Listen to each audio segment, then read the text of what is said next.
It's all good, everybody. We back. Tuesday. Handsome Tuesday. Handsome Tuesday. Let me turn this off. Here we go. Happy Handsome Tuesday, everybody. We're back. We got Moneybird, Craig, Gordon, U20 Wrestling, Reddit. We got everything. Am I live streaming? Yes, sir. There we go. We are live. Was anybody watching the Moneybird Zoom call? How did that go?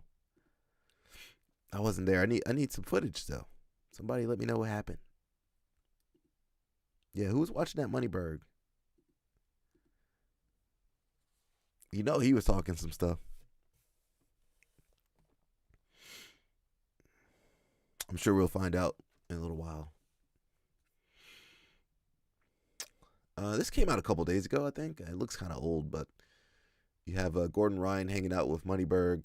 So we're just going to watch this a couple times and see. He says, the greatest submission grappler ever, Gordon Ryan, lays out the principles that led to far above average success in today's YouTube video. People come. There's a big comment right here, if you guys can see the screen. I'm going to read that in a little bit. Right over here, there's a big comment. I'm going to get to that, but let's watch the video first. Extra 2, 3, 4, 5% of the work that others aren't willing to do. What separates the good from the greats is understanding that the hardest work is mental work. There's a reason why people who work on Wall Street make far more money than people who are digging ditches. Everyone equates hard work to physical work. For my sport, if you ask someone to come in and do an hour and a half long workout and go home sweaty and they're sore, everyone's happy with that. The second you ask someone to sit down and to watch an instructional for an hour and a half, nobody wants to do that. The guys who are willing to sit down for that extra 2, 3, 4, 5%, that little extra time and think about, okay, why does this work versus why does this not work, I think is going to make a difference between the goods and the greats. If you're not smarter or harder working, and preferably both, then how would it magically happen? How would that possibly be true that you would have consistently better results than your competition? Can't be dumb and lazy. and a second thought related to that, I think to myself of when people come to me. I think it's just doing the extra 2, 3, 4, 5%. What's crazy to me is that all these people like to hang out with each other. So, look at your circle, man. Who's in your circle? Who you hanging out with? That's important. That speaks volumes. So, could never find me. Could never be me over there hanging out with those people. I mean, Gordon's been super successful, and Moneyberg, he looks like he's been successful. I don't know what he's done or did or doing. I don't know what to say, man. Let me read this comment over here, and I'll bring it a little bit closer for you guys. This big comment right here says, I truly wonder why you don't attend any open mats or do any jiu-jitsu tournaments ever in your life. If you have and we don't know, you should let us know. You have your black belt now. Why don't you silence all the haters and go roll with some purple, brown, and black belts? No one's saying you need to be on par with elite level black belts or even competition level purple or browns. It's reasonable that an older hobbyist can still be a black belt and be a slightly lower skill level. However, choosing to never train at an open mat or in a tournament seems a bit odd. I'm a public figure and a blue belt. I go to open mats at various gyms all the time, thus people know I'm a blue belt. I think you might take this as some hate comment. It's not. It's simply wondering why you choose to not train with people or post footage of you rolling. I don't know anyone that does jiu-jitsu ever who won't do that. So we're never going to win this argument. They're never going to, never going to address it. They're going to call you dumb, low IQ, poor, broke. And it's actually funny to me. Someone asked me why I give it attention, but it's my platform. I can give it attention if I want to, and I enjoy roasting Moneyberg. I enjoy it, man. I'm gonna keep doing it as long as I enjoy doing it. Someone says, I don't think Gordon. Wait, let me read this one. It's hilarious to me that some of the guys that associate themselves with this Moneybird guy are the same guys that have previously been publicly critical about the quality of black belts in our sport. Well, I mean, that means don't listen to him. I don't think Gordon would lower his standards for money at this point for jiu-jitsu. He is well successful and well achieved athlete. Let the guy alone. That's what I'm reading exactly like he wrote it. My first impression also was a bit of shocking, maybe jealousy, but let's accept because it takes average 12 years to get black belt. Doesn't mean the same case for everyone. Some people train more and more than others, maybe more training in 1 year than the average of 5-year person. Not possible in this case, but I understand what you're saying.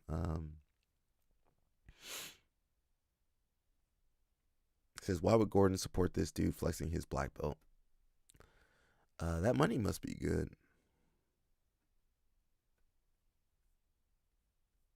Yeah, I don't know. Shoot. I mean, I don't got to deal with this problem in my real life. People roll in my real life. You got Mr. Ecological, Mr. Kevon. Mr. Kevon. That still sounds terrible, but we keep streaming. I'm gonna refresh this. Always says there are no plug-and-play games, and he's right, sort of. On their own, games won't turn anyone into a high-level athlete.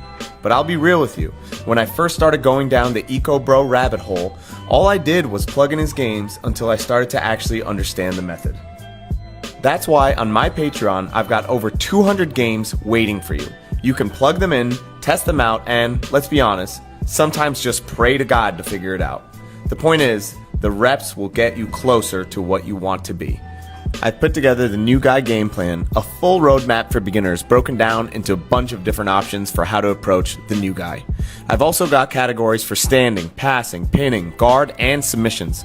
On top of that, you'll get access to all of our past seminars, plus direct access to me whenever you need guidance. It's everything I wish I had when I started. Greg Souders always says there are no plug-and. Yeah, I mean, I'm not sure what Josiah is. He usually jumping around this time period, but I don't know what to say about the ecological stuff. I'm not saying they're gatekeeping, but you got to sign up for the course, and nobody can really explain what it is, why it's different than positional sparring, or heck, is it even effective? Can we? I haven't gotten the answer to that question. Is all this eco training, is it effective? So, if you want to spend your money, go ahead. I suggest doing further research, testing things out for yourselves. And a lot of academies, the owner is busy. He's got his 9 to 5. He's working, he's got his real career. Then the gym's like a hobby. So they're not thinking about cutting edge jiu-jitsu.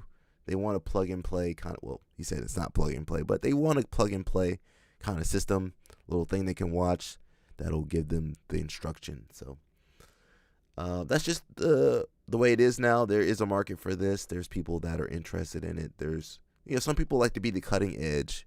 They like to have the new phone, new computer, new car, new everything. So they want the new jiu-jitsu at this point. So I understand it. I respect it. Who is this Yadamarco kid? I keep seeing. Did he do? Oh, he trained at Bergen. Isn't that That's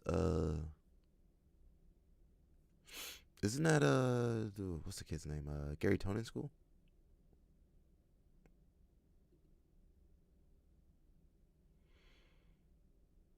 He won heavyweight a couple weeks ago at American Nationals. Tom DeBlas's most active competing black belt is an absolute force to be reckoned with. With his rise to fame, he's proven he deserves to be in the top 10 rankings. He's consistently making finals appearances against massive stars, showcasing different aspects of his games and leading by example to his students. As the head instructor of Bergen County Jiu-Jitsu, Yadi is for sure one of the best black belts on the East Coast, proving it's possible to be a world-class competitor while producing champions of his own. Let's show this man the love he deserves. Tag an athlete in the comments who should be the next unsung hero. Why was he fighting Grippo? Isn't he bigger? That was last year. Now they're training together. Who had to win a qualifier to get here. So now my next job is to prove that I belong here. And that's exactly what I plan on doing. I'm down to just meet in the middle, Max Holloway style, and see who taps first. Yeah, I'm the only person here who had to. Who won that match? Who won that match? Oh, I guess he didn't win that one. Can we watch this match? I want to see. Oh, you guys can't even see. He's a Tom DeBlas black belt. Is Gary Tonin a Tom DeBlas black belt, or is he a Danaher? So it's Tom DeBlas. I guess we missed this match 3 weeks ago, around that time period. He says, "Can someone explain the rules to me and who's number one?" I specifically speaking about Lira and Sean Yadimarco match. How did the first two judges' decisions at 5 and 10 minutes go to Lira when he didn't come close to passing Sean's guard? Sean had a leg attempt, a omoplata attempt, and a few other attempts. Is the rule that whoever is on top automatically gets the nod? I like Lucas a lot. He's an absolute stud. I'm simply confused with how this was judged. Hey, Mr. Jason Whitfield, happy Handsome Tuesday. He says, I'm curious if or when there will be a purely Echo bro. Greg Saunders does have a few guys who only did Echo really tearing it up. I think they're both purple. Did they start under him though? You said pure. Did they both train under him the whole time? Not to say that, they can't be good,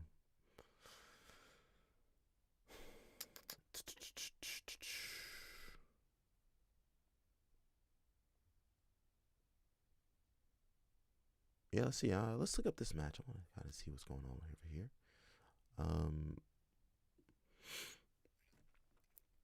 We'll see. I guess Yadamarco, Grippo, they're both all doing eco.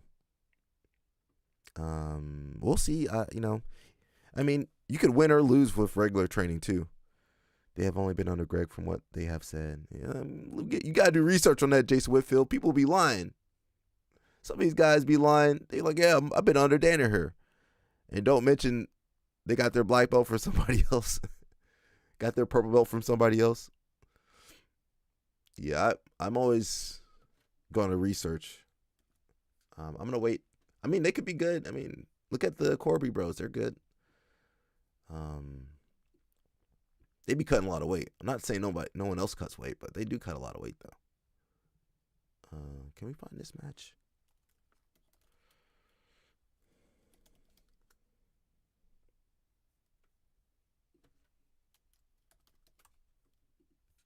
The heck? I didn't click on that. Moneybird trying to get us.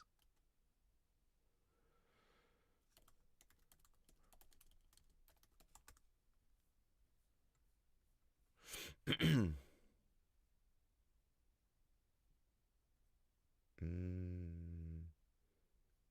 don't see the match. Well, let's watch this match then. That's the only one I can find. Hopefully they're cool. Jacob Couch versus Yadamarco. Oh, Taki versus Yadamarco too. These are good guys though.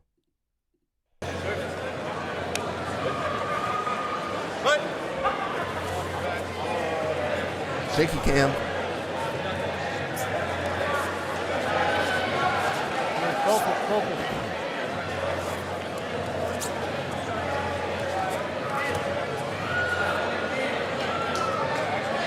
Some people are tough too, Just. You're on. He'll be good anywhere.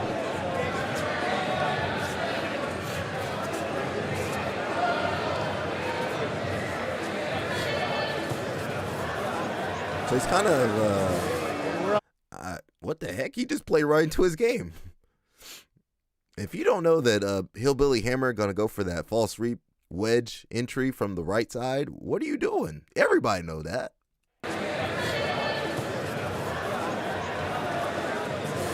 We're on.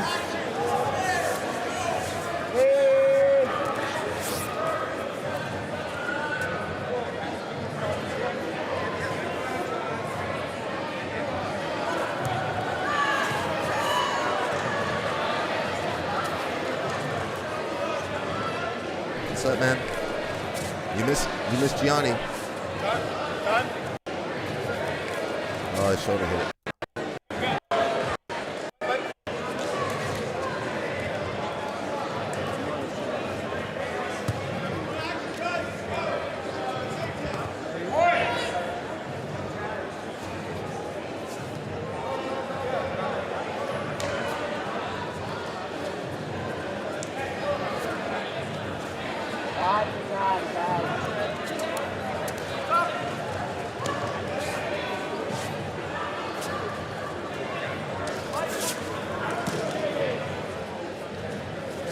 Get in on it.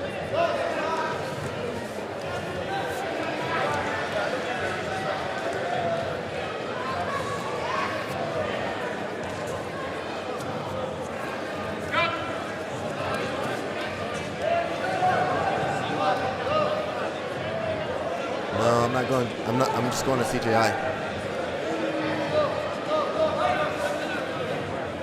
1 minute of launch, guys. 1 minute.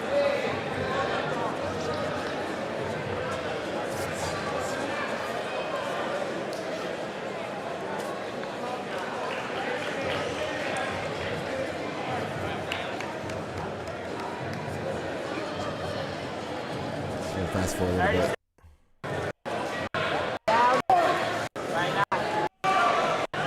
Ah, dog. This can be boring, huh?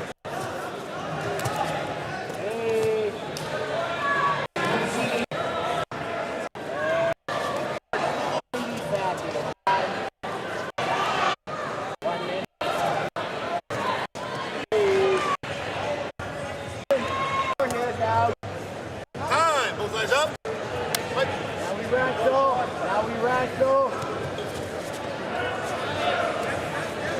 Work towards the center, guys. Work towards the center. Remember that it's just a recommendation, coach. You do not have to work the center. Just a recommendation. Hey, you're going to use the pull, coach. He wants to pull. He wants to pull. Don't let him drive. Don't let him drive. Lace it up. Guys, we're on.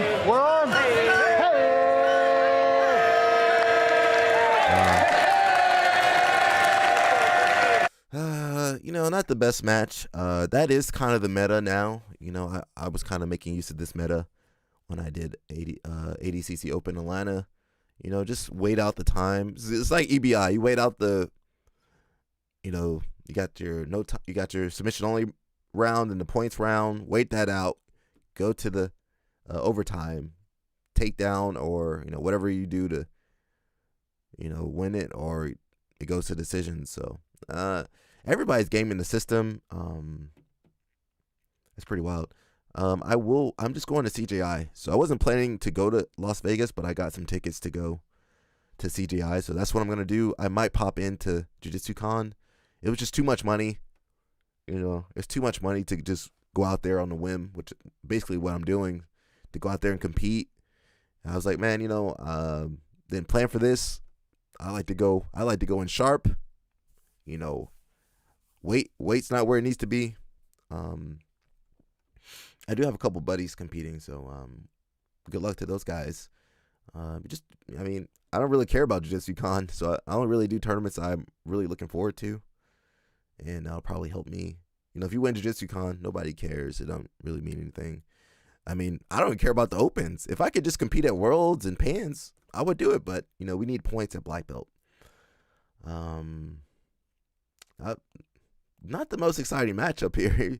Basically, he shot for single and got caught in a reverse or whatever. So, I'm not saying all my matches are exciting though. That ain't the case. I wanted to see Lucas Lira versus Yadamarco, but I couldn't find it.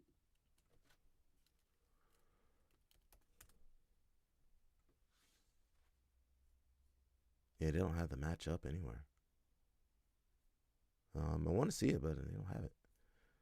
That shows you that it wasn't that exciting that they wanted to post it up.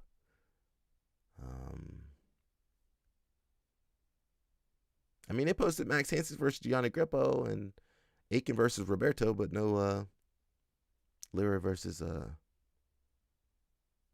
Yadamarco. Yeah, I couldn't find it.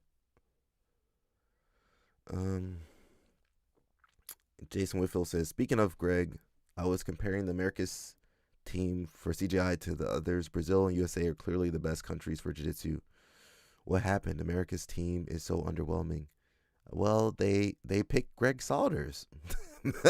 They picked him.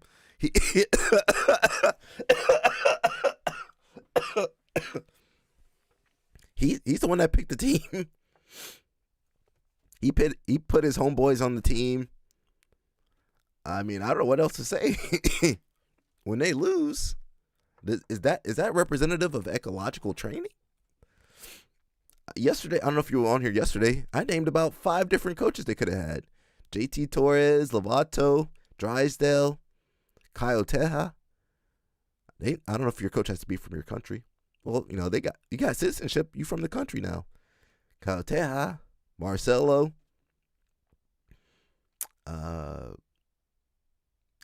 Jason Rao. They could have put Jason Rao as the coach. Jason Rao would have had some good athletes on there. He would have been all right. Let me get this dude, that dude, this guy over here. Lloyd Irvin. I'll throw Lloyd Irvin in there. Not Donnie. I can't remember the kid's name. Even Mushmaster said he would coach. Keenan. I mean, man, you could have found anybody. JT, I think I said JT Torres. You could have picked anybody. I don't know. And some of those athletes I would have moved. They got Elijah Dorsey in the wrong weight class. Move your Greg Saunders. Move those Corby Bros around. They could have fought to get a Rotullo. They ain't try to get no Rotullo. They could have fought to get a Tackett. They ain't try to get the Tacketts. The Tackett said they didn't know nobody on the team, so they don't want to be on the team. What kind of logic is that?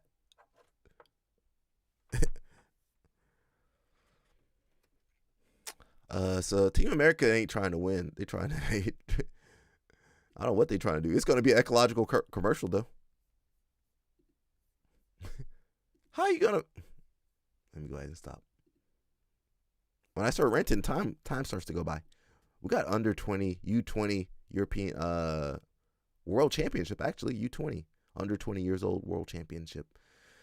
Seems like Marcus Blaze is doing a good job.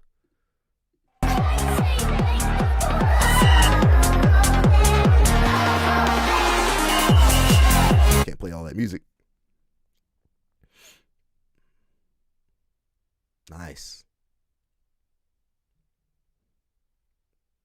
Wrestling's doing good.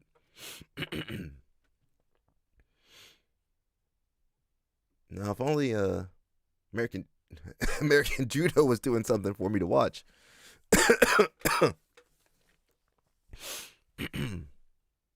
I need to look for the American Judo, what they doing.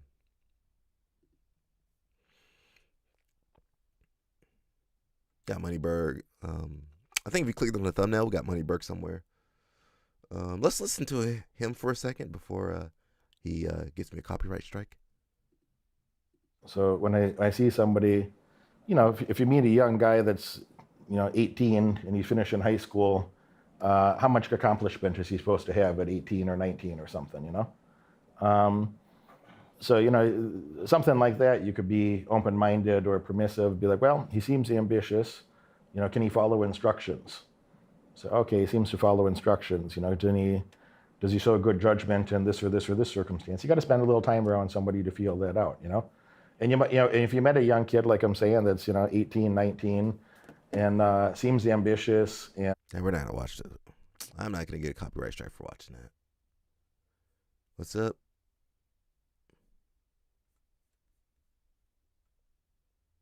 JMR, do I know you, bro? AB? Only a couple people call me AB. Says this guy definitely. This is definitely the guy in the shorts fault. So viewer discretion advised. You don't want to watch any gruesome, gnarly training stuff. Don't. I might turn. When I be watching this stuff, I turn. I'll let you guys watch it. Let these guys work. Give them space. Woo!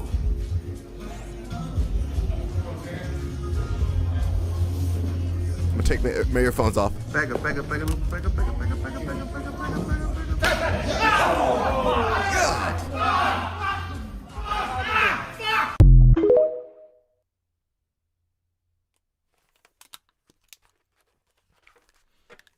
That's why I'm gonna watch it one more time. I'm gonna let you guys watch it. That's why we don't teach meatheads jiu-jitsu, bro. They be over here jacking people up. That guy, he older dude. He a dad. About two or three kids. Trains twice a week. And this idiot over here goes and breaks his leg. What the heck is going on, bro? That's how some of you guys be rolling. Hey, Alec, you want to roll? I'm screaming over there. That's how Josiah gonna be rolling when he starts jiu-jitsu.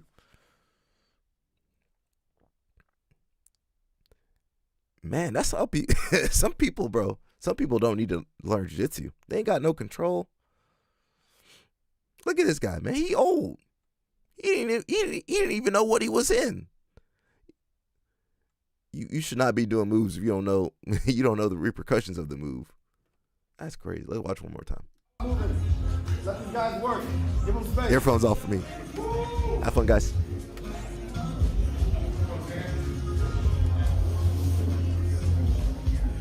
Back up.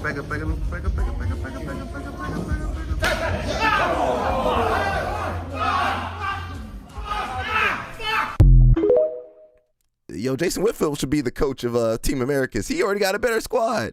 66 Cole Abate, 77 Andrew Tackett, 88 William Tackett, 99 Alec. Take me out. I don't want to get. That's gonna happen to me. I'm too small. Guys, I weigh like 185. I'm trying to go down to 170. Moneyberg. Yeah, Moneyberg. Yeah, that's the squad right there. Jason Whitfield got the money team. We don't fight with our jiu-jitsu. We fight with our money. We fight with Moneyberg's money on money team. Moneyberg money team. Let's go. Is that a Mayweather money team? We got Moneyberg money. I start the match. I throw cash at people. That's my attack. Yo, Moneyberg, give me some more hundreds. Let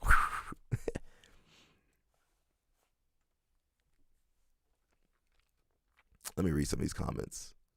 It says, there's absolutely no reason / justification to be cranking subs in training, even if your partner is a dumbass and not tapping on. He didn't know what was going on. If I throw a heel hook on a white belt, it's my fault. What the heck is he gonna do?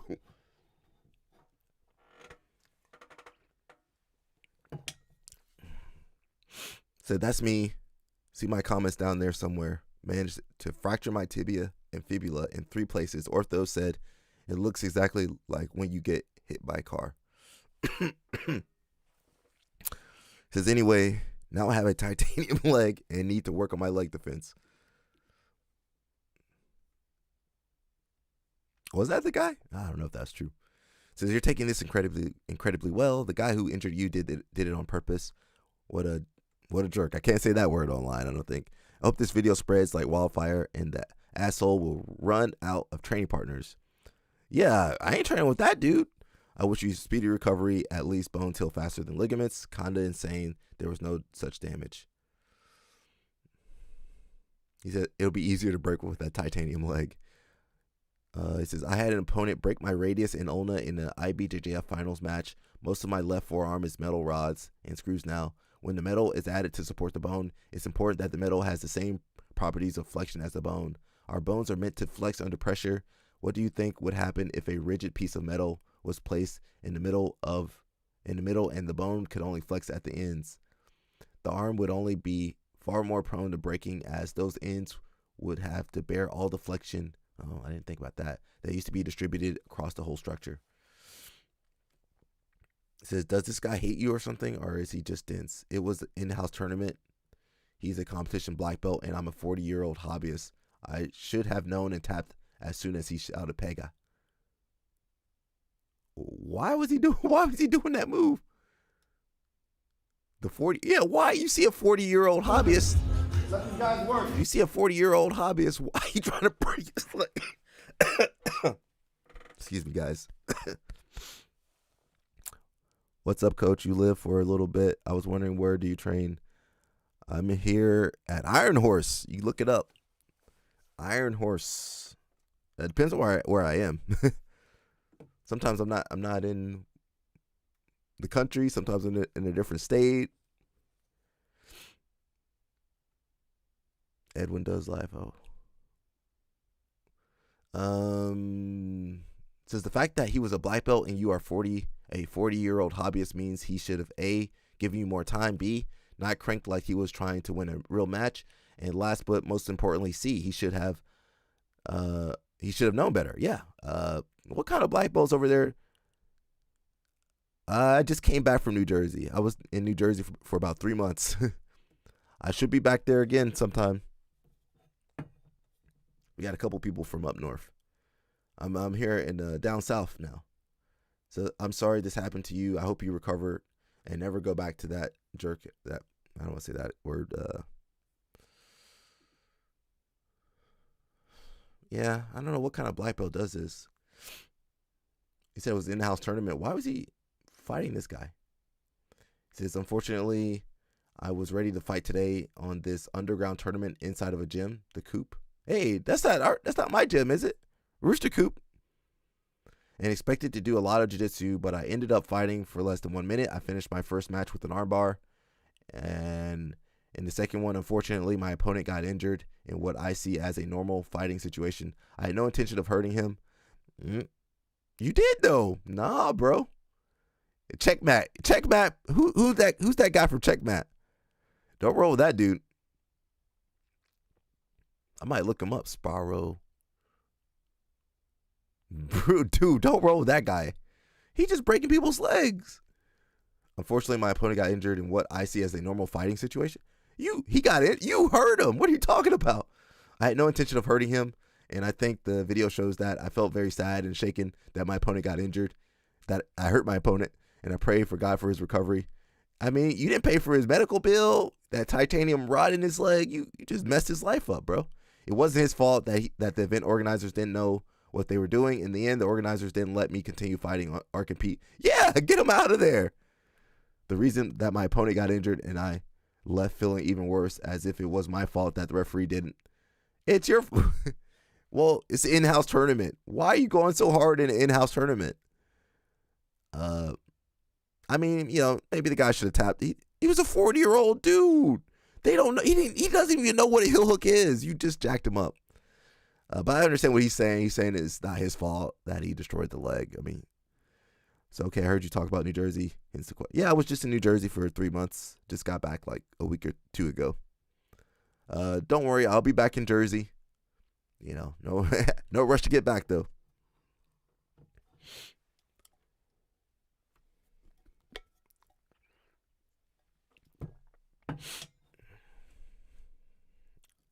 That's true. I mean, like, say if I were to compete, I'm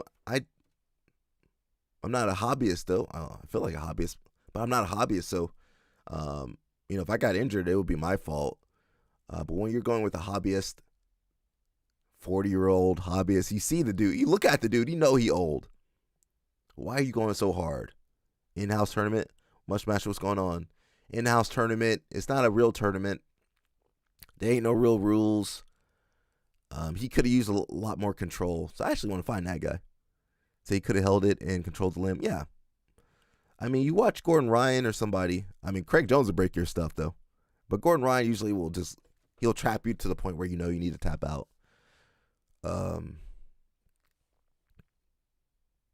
And you know the 40-year-old dudes ain't ready for a heel hook. You know it. Why would you do that? I see that. Ephraim Checkmat, too. Says Philia. I'm from Florida. I'm just here for my wife to be closer to her fam. Oh, yeah. You from you got PA in New York. All I know is I see PA plates and New York plates. I start watching out in Jersey. Says Mushmaster says if you have the submission incorrectly, you don't need to crank it. Yeah. And I mean, usually with the young people, say a Rotullo or someone, you might have to crank it on them. They're young. They got good joints. Or they did have good joints. I'm not sure now. But an old person, bro, you know you shouldn't be I'm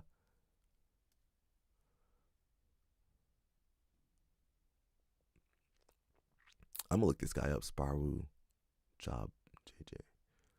We're not. I just want to see who he is. Don't go attacking him or anything. He might break my leg. You gonna try to break my leg?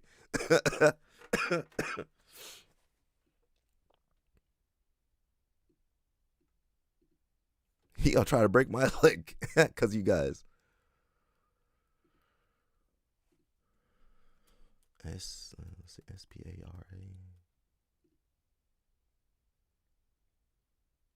U Job.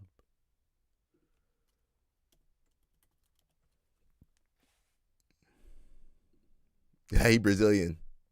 Sandro Paulo Gomes de Arroyo Jr., 26-year-old competitor and coach from Manaus.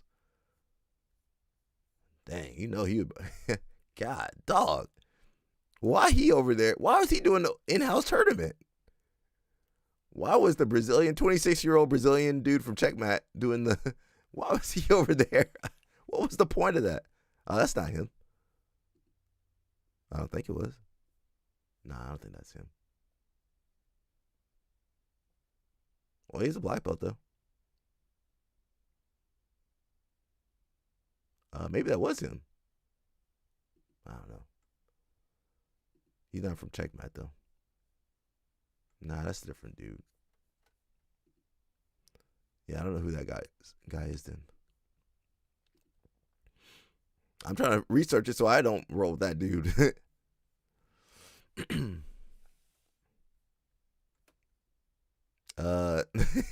So the guy he injured, this is the guy that injured him, and so the guy that got his leg broken, he says, apparently I ruined his day. What an asshole. What a prick. Cranked a sub with no time to tap, then acted like everyone else is the problem. Treated an in-house comp like an ADCC final. Was he trained by Polaris? Possibly. God, dog, bro. Some people don't know who Polaris is. I'm sure you guys know who Polaris is. Murder Inc. Yeah. They'd be quick to ruin your career and your life and be upset.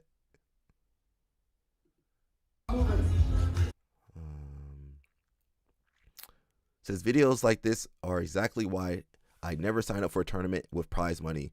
Forget that. I'm not a pro.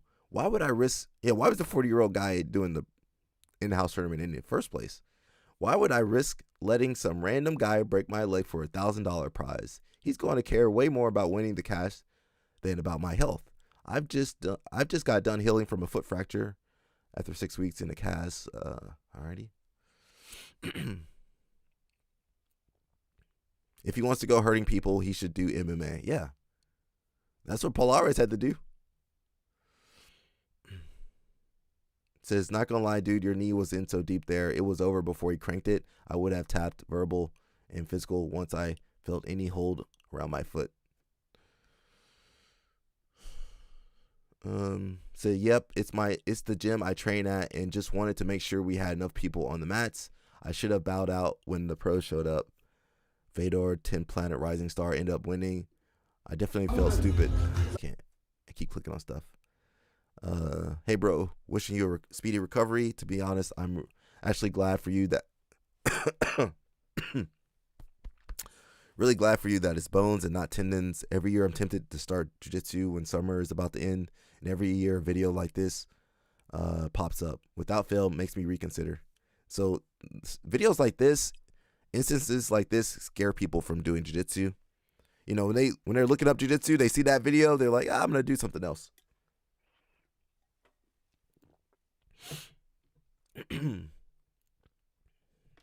Says things like these are pretty uncommon. This shouldn't hold you back. Well, he doesn't know that.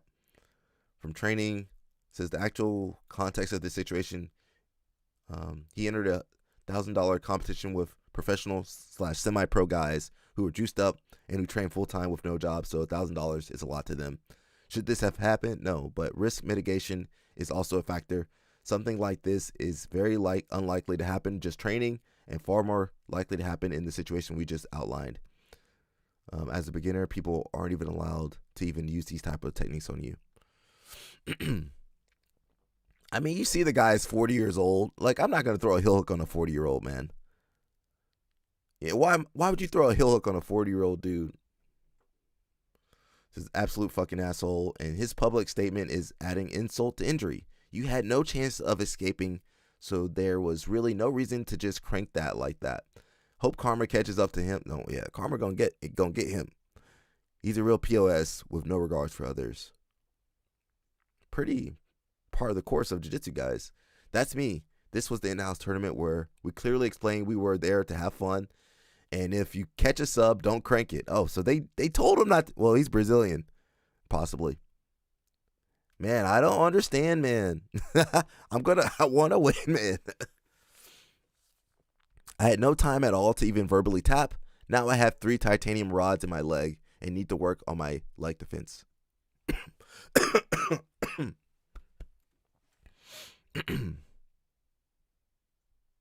Jesus. Bro, imagine you went to the tournament. I'm going to have fun. And you come back, your leg all shattered up. God, dog, bro. What the heck, man? Oh, I'll be so upset. I'm like, man, help me find this Brazilian. We're going to take him out to lunch. We're going to need some baseball bats, some golf clubs. After that, we're gonna have to break his leg too. I'm sorry, man.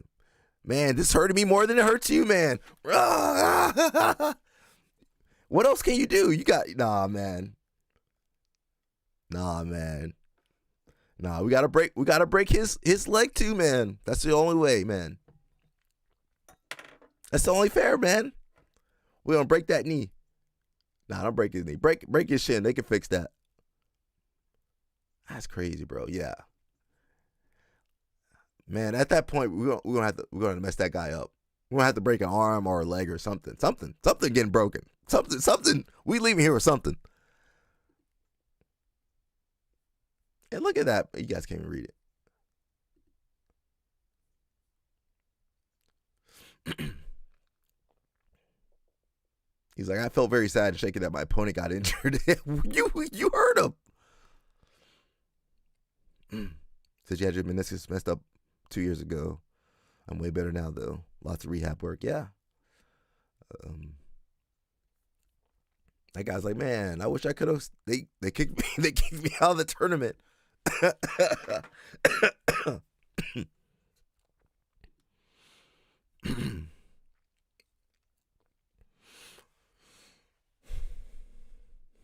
He says, do you still train with that guy? Is he a psycho?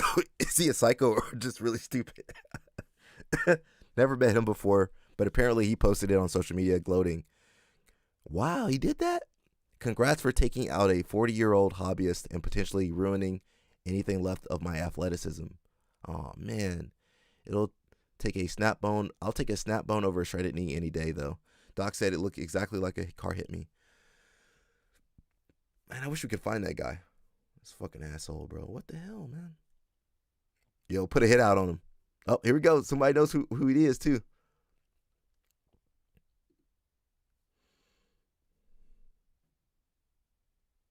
Says, do you know his social media handles by any chance? Sorry this happened to you. Look like, he changed his name. He changed his name. Bro, internet wild, bro. You think you're going to get away? You think you'll get away, bro? They found your ass, bro. Look at, they got him. They found him, bro. Bro, they found him. Okay, that was a tournament. $1,000 cash prize. All right, guys, don't you sign up for that $1,000 cash prize, you guys out there. Mushmaster can, but everybody else, Josiah, Edwin, you guys can't sign up for that $1,000 cash prize tournament. $25 entry fee? Heck no, I ain't going to that thing. Let me read it. Let me read his response over here.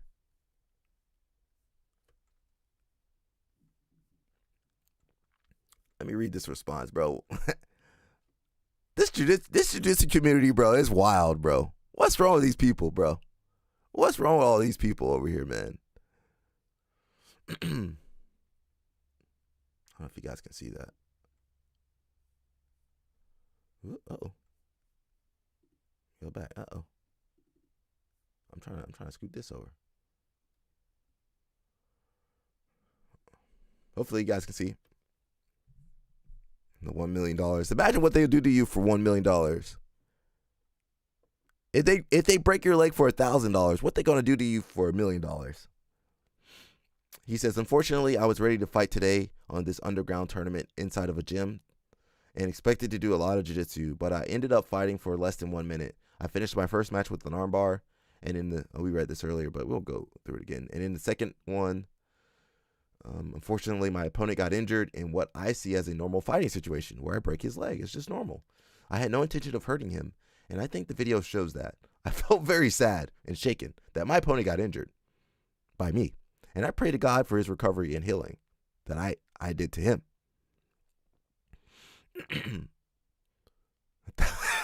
Mushmaster said that $1,000 ain't gonna do nothing for you. It wasn't his fault that the event organizers didn't know what they were doing. In the end, the organizers didn't let me continue fighting or compete for the prize. The reason that my opponent got injured. I left feeling even worse, as if it were my fault that the referees didn't stop the match when my opponent showed no defense to the applied position or took too long to tap. It's his fault. I broke his leg. After a lot of discussion and me, excuse me, guys, and me insisting they gave me some money to help with gas. Yo, he spent $25. He spent all his gas money to go out there. Oh, they did give him gas money. Thank you to my dear friends who came out of their way to support me. You guys ended up saving my Sunday. I love you guys so much. If he tagged you in that, that's not good. If it weren't for you guys, I don't think I would have gotten the gas money. It would have just been trauma and bad energy. I mean, I think the other guy got all the trauma. I want to lead this day recorded here.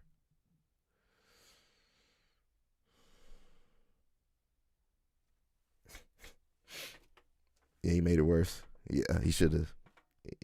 We know most of our buddies in jiu-jitsu shouldn't be posting on social media. Says that was that was the event organizer's fault. They shouldn't let you compete if that was a friendly tournament.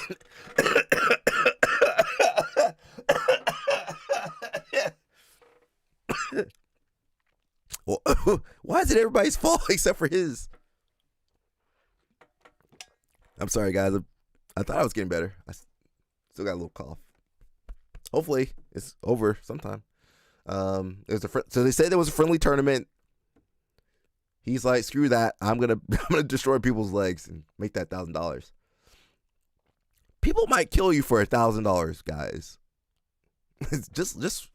just keep that in mind. People fight with their life for getting a medal. Imagine $1,000 cash prize, and on top of that, you didn't hold after he tapped and was not an illegal movement. We feel really bad for the opponent, but we know these things happen in combat sports. Even on training, this can happen. What kind of training these guys do? He says also all other competitors said they were okay with you competing.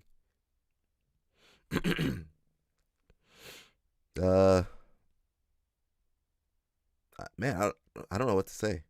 Even the guy who hurt himself was The guy who hurt himself was talking. The guy who was injured by you was talking to you, saying that things happened and that you was not a bad sportsman. Okay, so I hear this is a fun tournament. Okay, let me use more technique, not destroy people, beat them with armbar chokes. Okay, give them a chance to tap out. My Brazilian, I'm assuming he's Brazilian. He didn't understand that. I need the $1,000. I'm gonna kill everybody. I'm gonna kill the 40-year-old guy.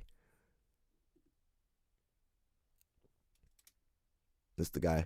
Lets you earn your degree, Irvine. If you have a bachelor's degree, or at least 65 college credits, our accelerated Bachelor of Science in Nursing program lets you earn. It's brother. You hurt yourself, brother. It's your fault, man. You made me do this to you, man.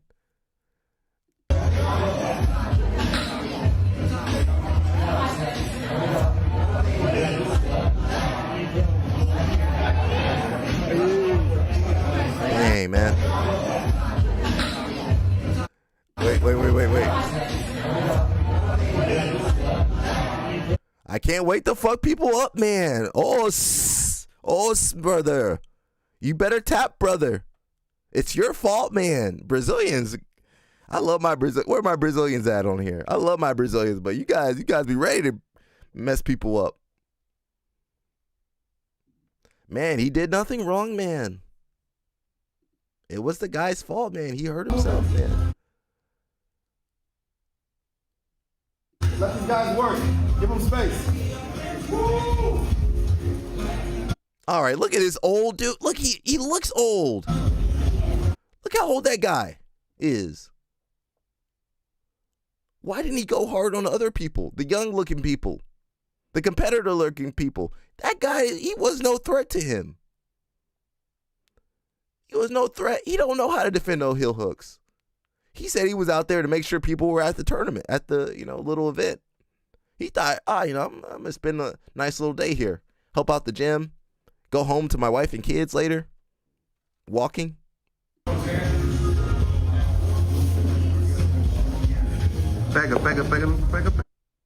Pega. What the? No, friendly tournament, bro. Shut up. Let me turn the audio off. I want to hear that breakdown, though. Oh, did I like that? Oh, I didn't mean to like that. No. Fuck. Damn. He said the guy was like, man, it wasn't your fault, man. Good sportsmanship. I don't think that's what he said. I would be like, beep, beep, beep, beep, beep. Man, it was his fault, man. Honestly, I don't get it. How can you ban someone who's acting accordingly to the rules? He did not make any prohibited movement. He went against the whole vibe of the tournament was the friendly competition. He did not make any prohibited movement, nor keep holding after the guy tapped. That was a sad accident. Yo, I would have to get my homeboys to mess him up. Find where that Brazilian is. Actually, we might call ICE on him. I'm sorry. Yeah. ICE, I got a tip. You got a Brazilian guy over here destroying Americans on American soil. I had that guy back in Brazil so fast, back in Manaus. I'm sorry. I had that guy back in Manaus.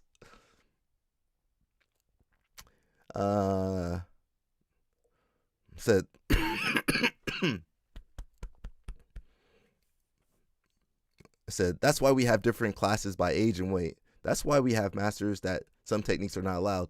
But now you do a tournament when some movement is allowed, and then you want to ban the guy who is acting inside the rules. Says no, the guy it happened to is horrified and really angry about it. I saw the messages on Reddit. You don't need to crank a sub like that. You're so stupid.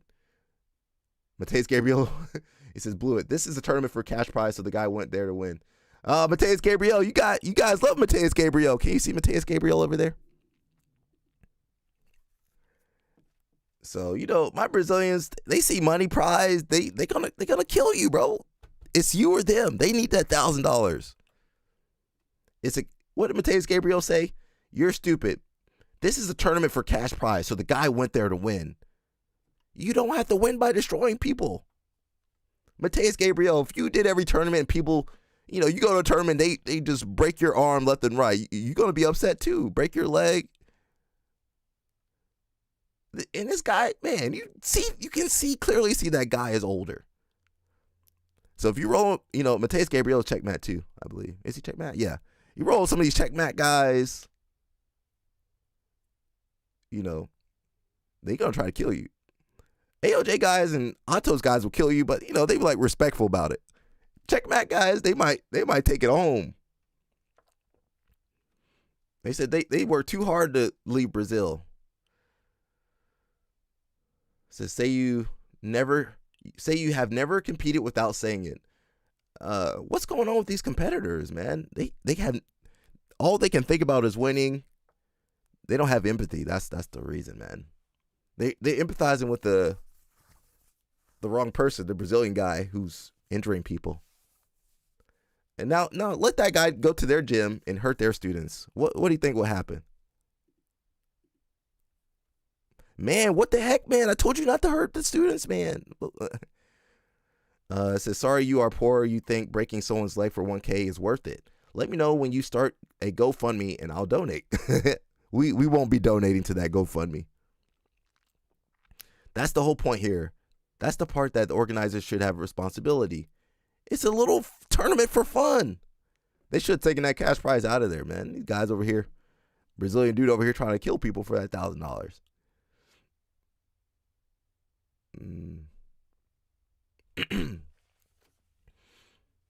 Says you guys talking like he did a dirty move. Him breaking the leg was the dirty move. Said that's why this type of match cannot happen, and that organizer's fault who put those guys to fight. He didn't know how good, prepared, or dangerous his opponent was. He just fought inside the rules, and unfortunately this happened. It's an old dude. The heck you going? Why would you go hard on an old 40-year-old person, bro? He bald, he old, he got gray hair.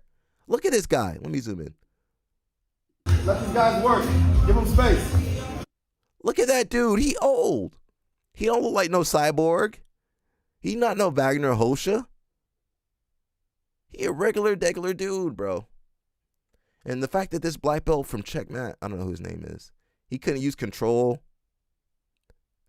I mean, some of these guys, being a black belt, you guys think black belt is just about skill. And, skill is important. Moneybird ain't got skill, but you got to have some control, some discernment. Okay, man, this guy old. Let me not hurt him too bad. I'll still beat him up, but I'm not gonna hurt him.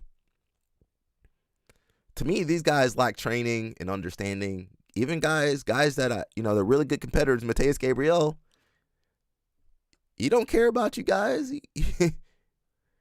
So it's a good reminder. A good reminder for all of us. Anyone who disagrees with this proper submission should go watch cooking shows. Something less violent for their softness. This submission was executed perfectly. Agreed. So I just take, whenever I see stuff like this, I take note of who's saying it. So if I come across some checkmate guys, I come across Mateus Gabriel, I come across whoever, you know what's up, man. It says with plenty of time to tap, but it's clear this guy had no clue it's on him and his coach for being ignorant and uneducated, and also for the competing in the first place, knowing this was illegal submission. Everybody's victim blaming. 100,000%. I feel like everyone commenting, blaming Paulo, are probably just recreationists who have never been to a high-level comp. Bro, you wrong. Can I type that in? You wrong, bro. I'm going to type that in there. Let me stop. I got enough issues on the line right now. I want to type it in.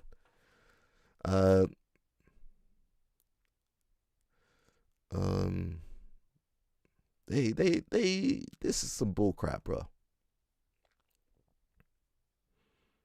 It says, bro bragged about injuring a hobbyist and admitted he's broken the same post. He was competing for 1K, not his fault. The other guy has no leg lock defense. This was why we separate adult. We understand, but hopefully he's functioning. I don't know what that guy's mind is like. Some people's mind ain't right. You be out there competing, that dude's mind ain't right. You might be on some substances. got him altered mentally. I don't know what's wrong with these people, bro.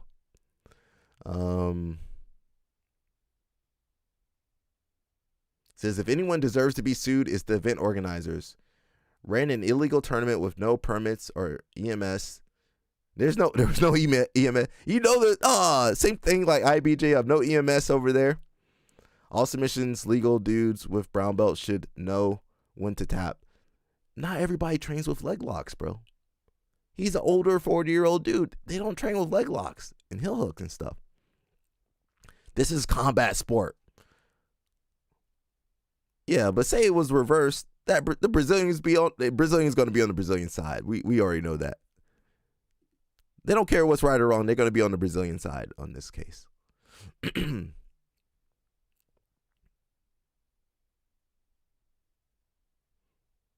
Here's another guy. I'm 49. I pretty much roll only with adults. A lot of them compete. This guy has nobody to blame but himself for getting his stuff snapped. His stuff snapped. Well, maybe his coach as well for not at least showing him where the danger zone is. Not everybody trains leg locks. Let alone teaching him how to defend it. He literally stared at the guy as he straightened his leg before he even grabbed his heel. If you don't know what the heck you're doing as a brown or black belt, okay, have crappy jiu-jitsu if you want. To me, the black belt got crappy jiu-jitsu. You don't have no control. What's the point of being a black belt? You ain't got no control. If you want, but don't enter a tournament or don't know how to defend yourself. The best weapon for self-defense in BJJ is knowing when and how to tap clearly. This guy was uneducated. But listen, you also got to give people the chance to tap. Why they forget that part? Even in the tournament setting, you still got to use control. Why are they completely missing that fact? You still got to use control. You put it on a little bit hard, but, okay, I'm still going to let the guy tap. You get the guy in a choke. Okay, he's going limp. Let me let go. You got his arm's breaking. Hey, bro. Everyone says, I could use $1,000 right now. All right, you go jump into that tournament and let's see how you do. Don't let that hungry Brazilian take you out, though. He said you got exactly 3 milliseconds to tap out before he breaks your leg. What's going on with this sport, bro? If he had no leg lock defense, wouldn't an expert be able to tell and control themselves? Yeah. Oh, dang. The goal is submission. The control was there, hence the pop. That's not what control means. Control. He's talking about control of the leg. We're saying control of the entire situation.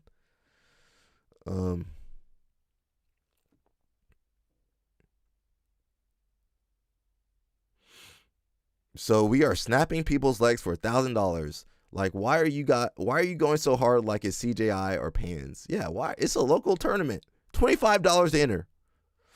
Pans doesn't pay $1,000. People break stuff at Pans for $2 a medal.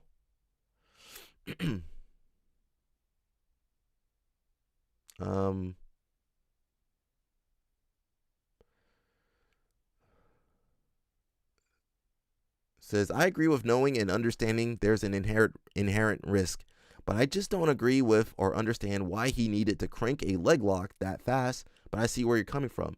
I get it. It looked aggressive. However, I also know in the day and age, heel hooks are getting easier and easier to defend. You still got to use control, though, where you don't break people immediately. Normal fighting situation, it's a sport. You broke a guy's leg over a friendly tournament. He had no time to tap. Unbelievable. There's still time to delete that. That was a good message right there. That Brazilian gonna be gone before you can sue him. He already back in Brazil. I've never seen anything like this in my life. You were going to be champion and they took it away from you. Accidents happen, and in any sport you're exposed to that. It was supposed to be a friendly tournament, LOL. Have you been huffing glue? Probably. Said the champion of what? A local in-house tournament? They could have put rules in place like not allowing ankle locks, knee locks, or anything like that. Athletes push themselves to the limit. This is jiu-jitsu. He's sitting. What athletic movement was he doing? He sat on his butt and pulled into an ashi. There's no athlete. He's not no athlete. Athletes push themselves to the limit in training every single day. Imagine when $1,000 are on the line. The organizers need to reconsider this so it doesn't happen to anyone else. This was really sad. I hope the guy can recover as quickly as possible. It's a hobby for 99% of us. Injuries when they're an accident are a completely different subject than what happened here. So it's a friendly local tournament and the dude is 40-year-old hobbyist. Why aren't you people fighting at ADCC? So they robbed you, right? Basically, they should have said, this is a friendly open mat. They said that. This is a friendly open mat where you can network and talk to people with common interests. Oh, and by the way, the person who we think displays the best character and kisses. Okay, I'm not going to read that. As if it wasn't your fault. As if it wasn't your fault. I didn't mean to. You felt bad? Grow up and take accountability. You the guy who injured a casual, I see. First, I don't read that guy. Uh-oh. What the Brazilians saying over here? Put in Portuguese. We got the translation app over here, bro. Unfortunately, I read that. Yeah, we read that already.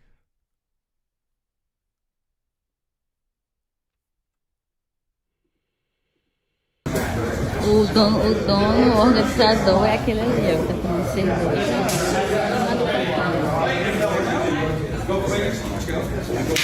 Eu quero ver que competição é essa, que ninguém pode dar tranque em ninguém.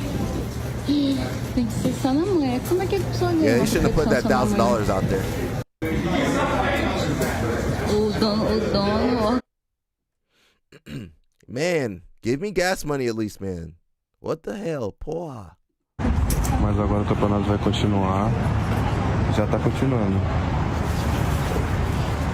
Mas infelizmente nosso amigo Paulette foi desclassificado. Quando chegar eu vou fazer uma entrevista com eles pra vocês saberem mais o que aconteceu.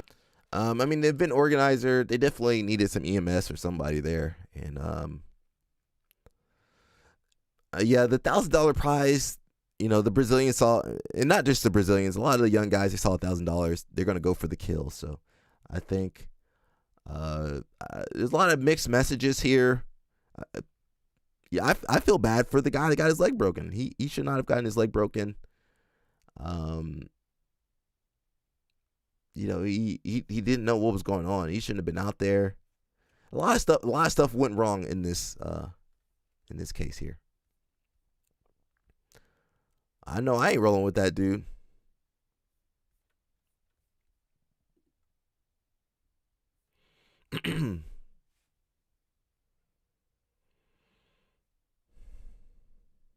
Oh, someone's like, is it possible for your professor to reach out to the gym and have a talk with their head professor? Well, that's the 40-year-old dude. That was his gym that he got beat up or leg broken.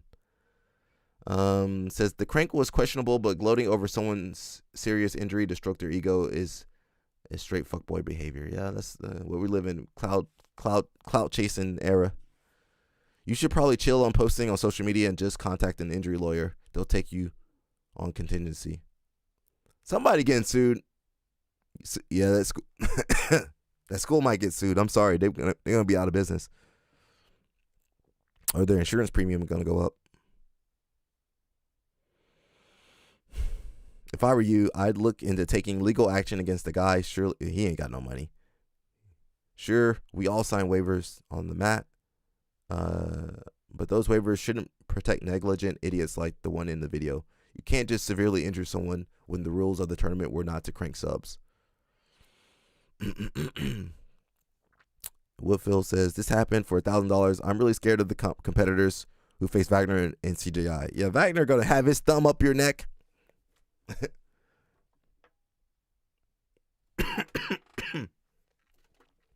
Mushmaster says organizers should have shown more discretion on who was in the bracket and had EMS available.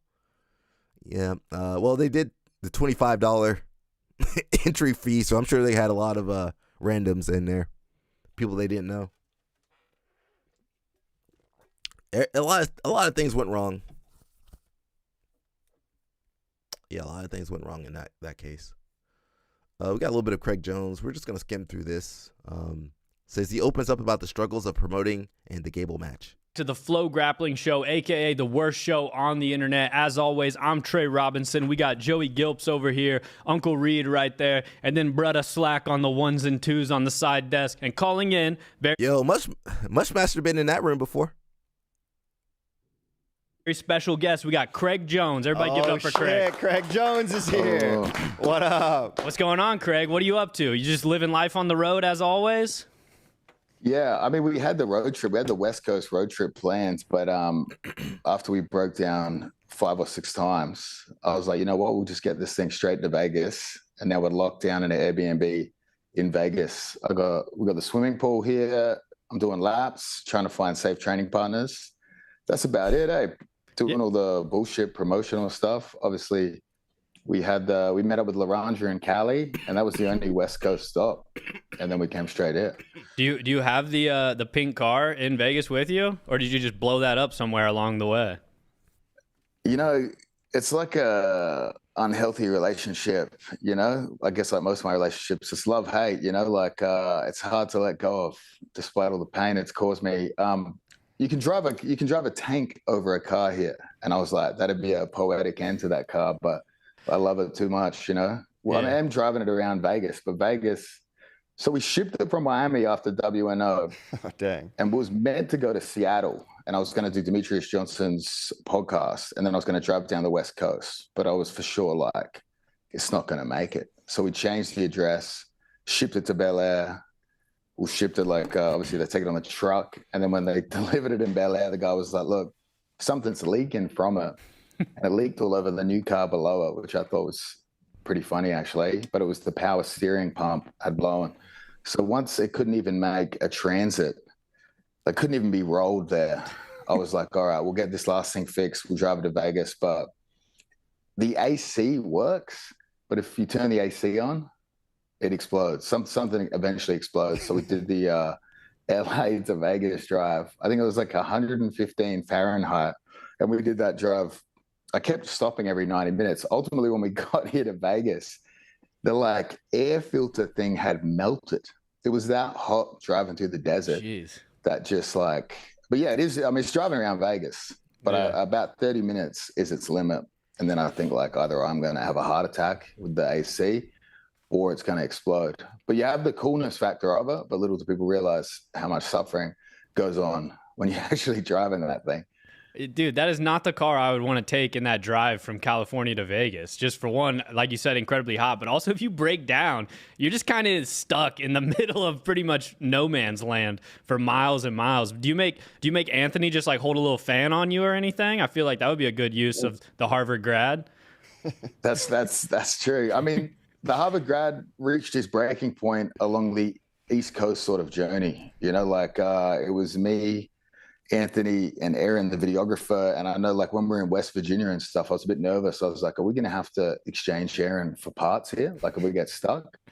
Anthony was breaking in the back of that car. We did one 16-hour day, and he was in the back just sweating on his laptop. I don't know what he was doing back there, but he didn't make it to this part.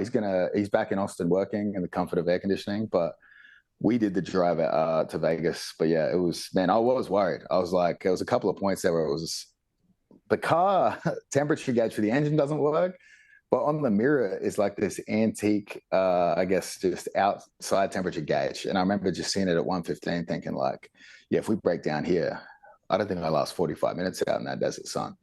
Yeah, that's brutal. How has living the promoter life been for you? You know, this is kind of like a different one where now we can talk to Craig, the athlete, Craig, the promoter, you know, it seems like maybe it's not that fun, to be honest. Like I've been seeing your posts and everything. Yeah. The tables have turned, I'd imagine. It was much easier for the last show to just villainize you guys, villainize ADCC, and now the tables have turned. I remember Mo was laughing, like he was like, yeah, you'll see. And yeah, definitely now I do see. It is difficult with the athletes, and it's difficult because like me as the sort of like the figurehead of the organization, there's a lot of like phone calls they want to make to me. And I'm like, yeah, like I'm not needed in this, but like, obviously they want you to be the one talking to them about it and stuff. So it's like trying to navigate how best I can use my time while also not going insane and finding time to train myself. Because some people think the Gable Stevenson match will be easy. I don't think any 285-pound man that can do backflips is going to be easy at anything. So it's like the Gabby match was like, I knew what was going to happen. The Gable one's like, man, I better not get my spine broken, sacrificing myself for this promoting of the sport, you know? Mm-hmm. Yeah, it sounds like we're almost getting closer to maybe the next evolution is like corporate Craig. You know, maybe you come back into flow, be a corporate guy, because taking meetings that like you have no business or even need to be in at all, that's like pretty solid corporate stuff. Like you're kind of ahead of the curve already. Yeah, I mean, like it is difficult. Like honestly, I'm trying to promote every athlete, and it's like I hope they appreciate the efforts and the lack of self-respect I have in doing that. But I thought like a unique way to like promote everyone was like, and this was like 60 days out. I was like, what do we got? 40 athletes? I'm just going to do a video every day, try and hit like 100, 150K views on those to just like pump them up, make them feel appreciated. But now I've got a lot of athletes left and not many days. So it's like to find unique ways of like either being naked or something captivating to like get those numbers in is difficult enough, let alone the fact that the event's so close. And as you guys know, the problems that come up close to the event, like unforeseen budget booms, you know what I mean? Mm-hmm. Yeah. Our problems can much less often be solved with let's get naked. Yeah, we try that. People get pissed at us. That keeps me out of the corporate life, I imagine. I'm in this area where I can market an event, but no corporation would really want to associate with my form of marketing. Like with the latest Laranja video, we really pushed the envelope of what's acceptable in promoting a match. Yeah. Is that one of the, I know there's a lot of, complication that comes with being a promoter, putting on an event. Like a lot of people just watching at home, like fans of the sport and stuff, probably have no idea really, especially when an event gets close. It does just feel like everyone goes crazy for some reason, from athletes to like behind the scenes employees of companies putting on events. They literally just go nuts and everyone starts freaking out about every little thing. But is one of the fun things for you still getting to kind of make some of this kind of crazy content, like the Hinata Laranja piece you guys dropped and everything? Is that like a silver lining, I guess? That is a really cool aspect, I think, because like I think the two coolest things for CGI was like, I think Gabby Garcia 10 years or maybe even longer as the villain of the sport. You know what I mean? Like she'd win, but not really be celebrated. So like in terms of like how we marketed her, how we got her to lean into the jokes, but also she's actually a pretty good actress. So a lot of people believe that she was maybe upset about things. And then ultimately she lost to me, but then the crowd celebrated her. And I think it was the first time she'd ever really been celebrated in the sport. So yeah, like that aspect of the promoting is awesome. And then again, like bringing Laranja back, like he'd been gone for so long, but like I loved his sense of humor and I thought he was be the perfect piece of the puzzle for the me and Gabby match. So to see him be celebrated and then to have the opportunity to bring him back again for this one, but we had to be a bit more creative. You know what I mean? Like Gabby's just so easy to, I wouldn't say work with. Yeah. But if you get her to appear to something, like the comedy sort of flows out. So like for this match, to promote the Gable match, we had to be a bit more creative. But yeah, it is cool to be able to work with Laranja because I guess his peak was when I was like much, much younger. Is he going to be on the mic this time around for CGI 2 as well? He's scary in a live environment because you don't know what he's going to say. You know what I mean?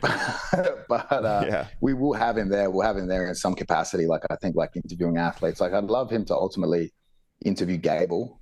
And I hope Gable doesn't understand the shtick. You know, he's kind of like, what is this? Like, I wanted to set it up like, hey, this is actually the greatest jiu-jitsu coach and athlete ever. And we just need you to do this interview with him. Like, I think under something like that, that would be a hilarious format. But yeah, when Laranja's live, it is a dangerous thing, as you can imagine.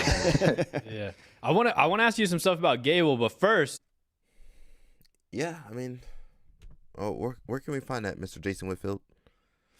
You might see Mushmaster back out there. We don't know. Hinato Laranja, to me, it's kind of hit or miss. Sometimes it's like funny. Sometimes you're like, Craig likes it, so and it's his show. It's his show. CJI, Craig Jones Invitational, so he can have Laranja. It's on Instagram or something.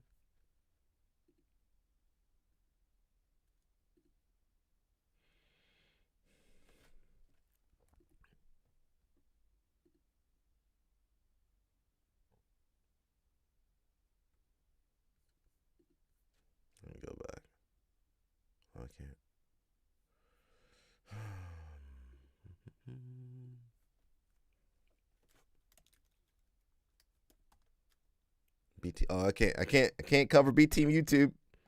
They don't like that. I'm gonna stay away from that. If you guys want to watch it, it's on B Team YouTube.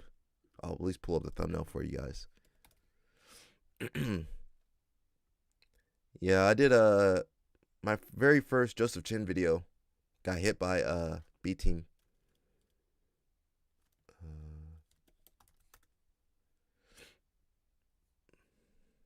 There you go.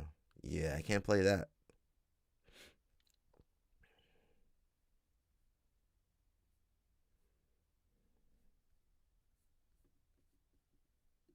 But I need you to go one more step. I need you to go somewhere this guy is never gonna go. He's afraid to go. We gotta check him somewhere he never been, and he never gonna win. You ready for I just got it. You ready to do that? I just got the joke. Fucking go, brother. Trust me, he's not doing this. He can't do this one. Look at that, look at your hair. He can't put his hair in the water like that. Okay? He not like us, porra. Put it there, high five, so brother. But I need you to go one more step. I get it. I need. Okay, Laranja. You guys know I be swimming. You know I'm gonna swim. I will watch the beginning and the last 5 minutes classic. So yeah, I can't watch too much on there because I'll get a copyright strike. But you're saying, yeah, if you guys want to watch it, go check it out. Little wrestling video that said we don't cut weight. If you're coming in here with sweatshirts and all that stuff on, I'm going to tell you to take it off at the door, okay? Anything you're wearing at the beginning of practice, you need to be wearing at the end. Got it? Or nah? Everybody got it? Yes, sir. Sweet. All right. Yo, you're not coming in here cutting weight. Nobody's coming in here cutting weight. If you're coming in here with sweatshirts and all that stuff on, I'm going to tell you to take it off at the door, okay? Anything you're wearing at the beginning of practice, you need to be wearing at the end. Got it? Or nah? Everybody got it? Yes, sir. Sweet. All right. So yeah, I think even Jason Knopf talked about, like, if he could go back, he wouldn't cut weight. So I think that's important for my youth wrestlers, scholastic wrestlers. You know, don't cut weight, just grow naturally. Wait till you're grown. And I wish parents would understand this. Now you might lose, you might get, you might not hit that growth spurt, or you might be kind of undersized for a while, but it's going to be healthier for you guys.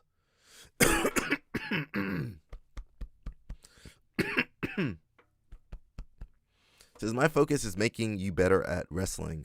If you choose to cut weight, that's between you and your high school coaches. So do it on their time, not mine. Our time will be spent learning how to wrestle, not doing conditioning so you can lose weight. Yeah, a lot of wrestlers waste so much time losing weight, they don't have time to wrestle. Henzo Gracie says, the Gracies are not the owners of jiu-jitsu. Can't even talk. The Gracies are not the owners of jiu-jitsu. Hey, Balea. I was hoping you watched it, man. I was training like I said I would.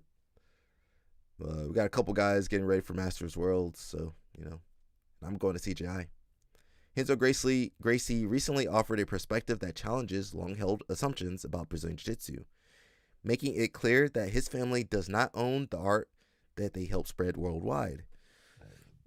I mean, a lot of people in Brazil were training Jiu-Jitsu before the Gracies, and we still don't know. I still haven't seen a picture with the Gracies with Mitsuyo Maeda. Does anybody got that picture? Henzo stated the following in an interview. The Gracies are not the owners of Jiu-Jitsu. What the heck is going on, Henzo? You admitting that?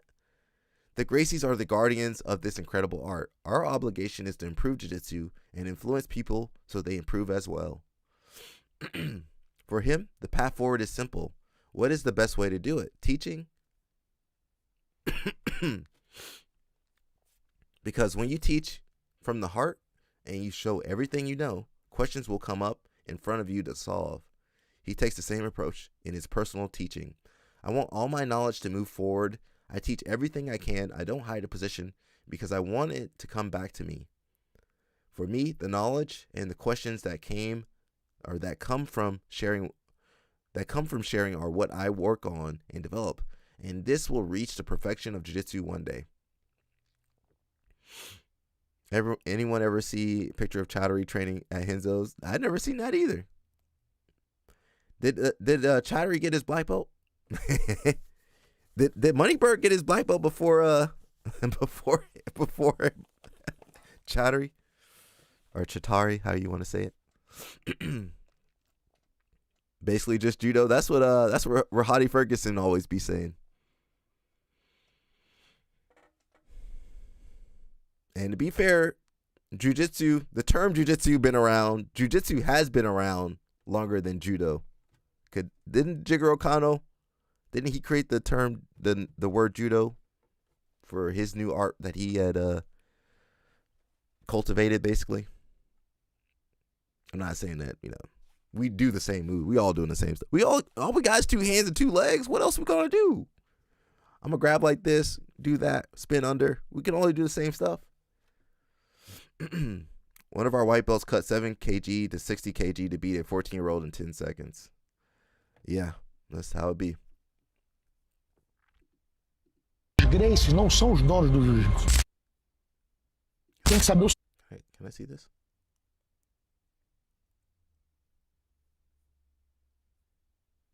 Is that the girl with BJJ Korea?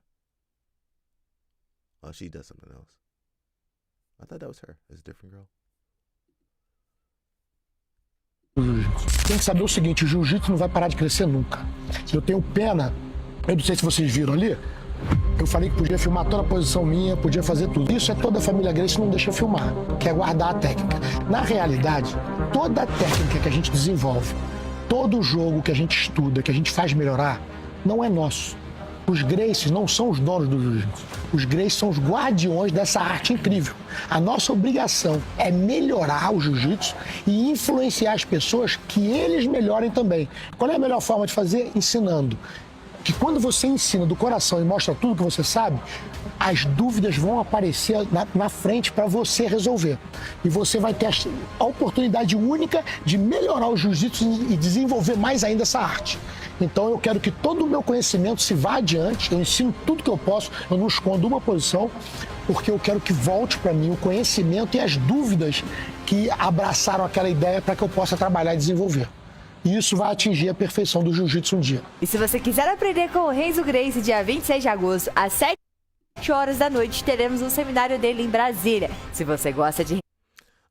Mushmaster, some people, I don't think it was Robert Drysdale, but they were saying that the Gracies didn't train with Mitsuyo Maeda, Count Maeda.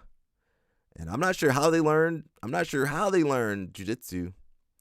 Maybe they took I think they might have taken some lessons or classes with someone that did train with Maeda, but I'm seeing some contradictory stuff over here. Oh, DJ, he's somewhere, man. DJ crazy, man. DJ Farmer crazy. He's still teaching. He's still teaching at Alliance. He's somewhere. I haven't been to one of his classes in a long time, so I know some people were upset. He liked to talk, so sometimes you don't get a chance to train. You might train one round, and he's going to talk the rest of the class. So, DJ Farmer, bro. He the original Mr. Instructional. He watched every instructional. Belay, did you see that video with the black belt that tore apart the other guy's leg? I'll show that to you. Have you seen that video? We just watched it earlier. I want him to see it.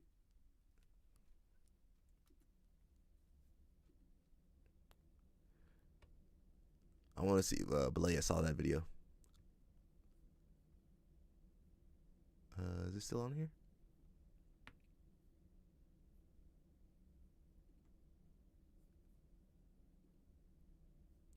We're going to rewatch it for Belay, guys. I want him to see the match.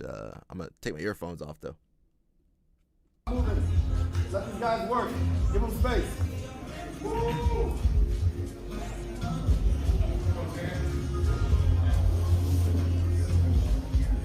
Back up.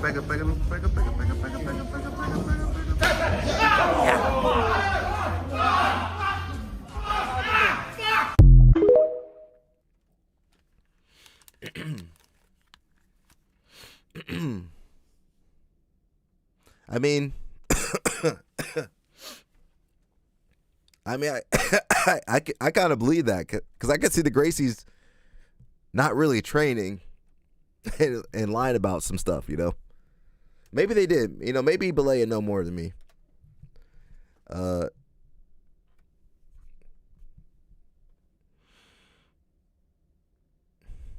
Yeah, that's a crazy situation. So the pop just made me spit my... Oh, no, sorry, bro. I forgot you're from Canada, bro. Terrible situation. This issue was that the guy... You know, the guy was just trying to make it seem like... I mean, you do need to tap out. I can't talk. You do need to tap out in submissions, but he made it seem like the guy was like, you know, it was his fault. The guy was like 40 years old, and he's fighting that young Brazilian guy.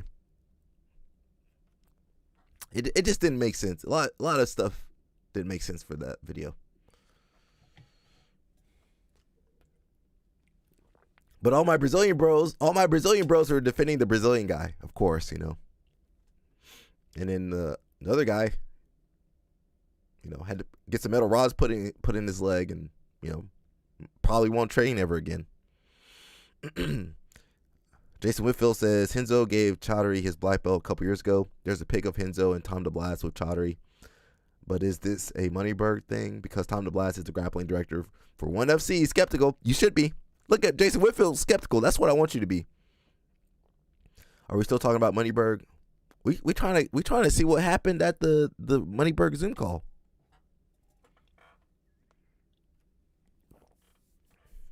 I don't have no inside information. Someone asked what actual technical innovations. Oh, you guys can't even see. What actual technical can't talk, guys. I'm sorry. What actual technical innovations in martial arts are the Gracies responsible for?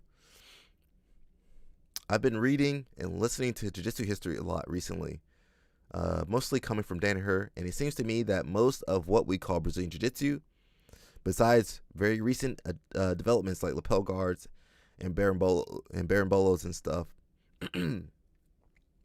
already existed in catch wrestling and Japanese judo / jiu-jitsu before even Maeda traveled to Brazil. The story is that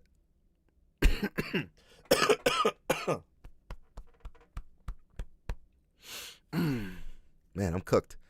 The story is that Maeda taught judo that he had still been calling jiu-jitsu to Helio and Carlos Gracie, who then decided to specialize in groundwork to mitigate the natural advantage of size and strength in stand-up grappling. So my question is what exactly did the Gracies add to the martial art? All of their technique was already known by many different names. And specializing in groundwork isn't novel either. Are they really just responsible for popularizing using ground grappling for street fighting / Vale Tudo? It said the hoodie that turns into a backpack. Yeah, that's actually pretty nice. And the plain pillow thing, let's not forget. They didn't create guard, but their emphasis on it was so contrary to pretty much every other style of wrestling, where being on your back is a loss, that I'd give them credit for closed guard. This one surprises me. All I know is that in judo, being in guard negates the pin. So I would assume can't even talk, bro. I would assume, where is that at?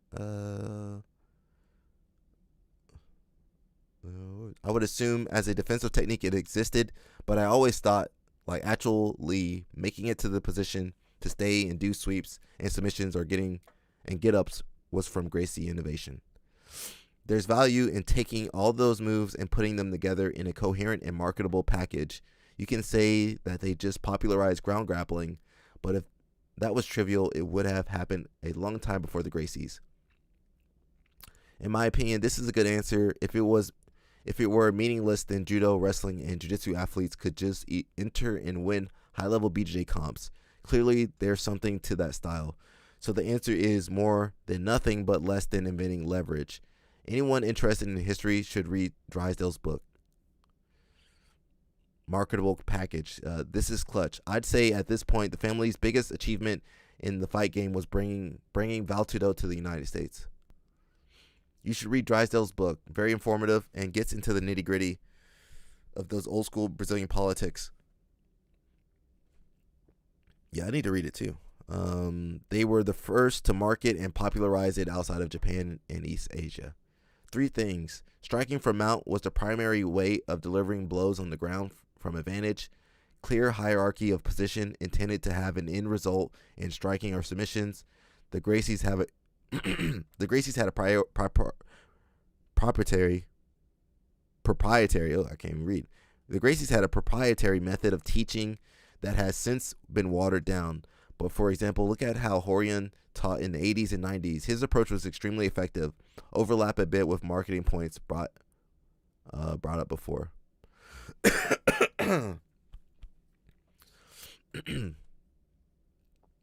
Says obviously Mitsuyo Maeda didn't know all the techniques in the world, so he didn't teach the Gracies them all, which led to many moves being independently rediscovered by Helio or whoever.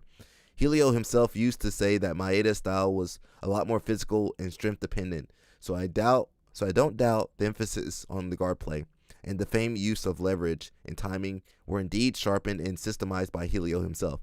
I don't know about all that.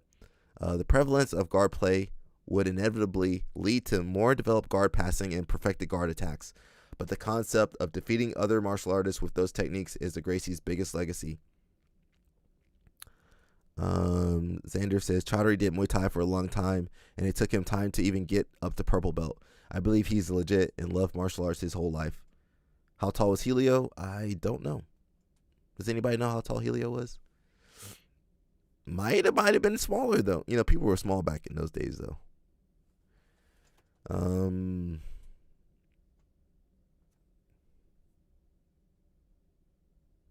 Says you don't really understand martial arts at the time the Gracies started UFC. In the 80s, we legit were debating whether Bruce Lee could beat Mike Tyson.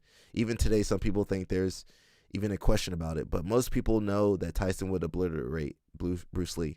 Martial arts was at a low with most schools mainly doing kata, forms, and pomse. I think it's pomse from Taekwondo. And very little sparring. They were dance classes, not for fighting. That's not true. In the 80s, you had that full contact karate, bro. My kung fu school did takedowns and a lot of sparring. They were primitive, but good enough that my strategy in sparring was to kick, to set up punches, to set up the clinch for a takedown. And then we would reset as if the takedown was so dominant it was the end of the fight. When I went to college, I switched to Taekwondo because that was just about the only thing available. It was depressing because everyone left their face open and there were no takedowns. There were some sparring, but it was not full open sparring. Then when I graduated and moved again, I couldn't find any gyms that sparred every class, so I quit martial arts. I hated the dancing. About the time UFC 1 started, it basically showed what I always suspected, but didn't know, that grappling was absolutely mandatory in an open rules fight. But at the time, there was the thought that the striker could kick, punch, or knee a grappler to stop a takedown. At that time, people didn't even think of wrestling as a martial art. It was a sport. There was limited media, just what was shown on TV. Boxing was pretty much the only fighting on TV. Even though open rules fighting existed in the world, the Gracies essentially created MMA. They will argue that Bruce Lee created it with Jeet Kune Do, JKD, or that other open rules comps that predate UFC created MMA, but then you might as well go back to gladiator fights to say they created MMA. MMA, as we know it today, was created by the Gracies via UFC 1. All right. Attendance cards. That's true. Did they add attendance cards? Some of the naming. They taught the world that you need to learn to fight on the ground to be a complete fighter. You can't take that away from them.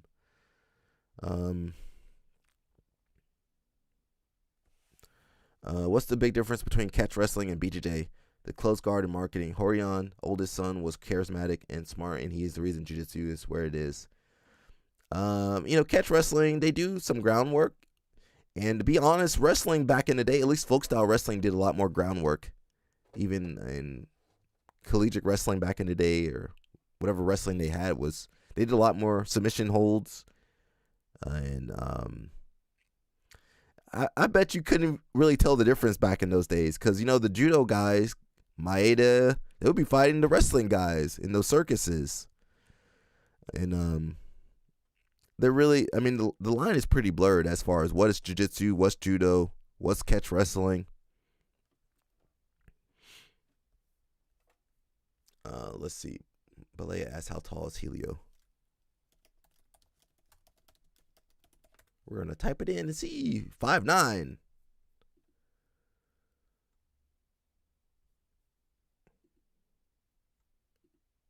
I don't know. Some of these might not be accurate. Hickson Gracie, 5'10".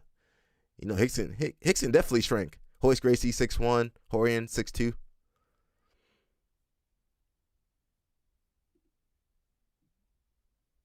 Yeah, his kids definitely look like him. Actually, he better looking than his kids. At least right there.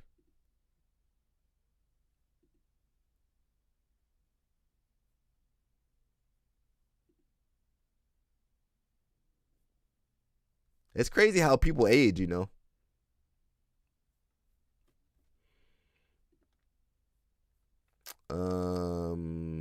Let's see. It says, if you have a coach, this is Dara Okano.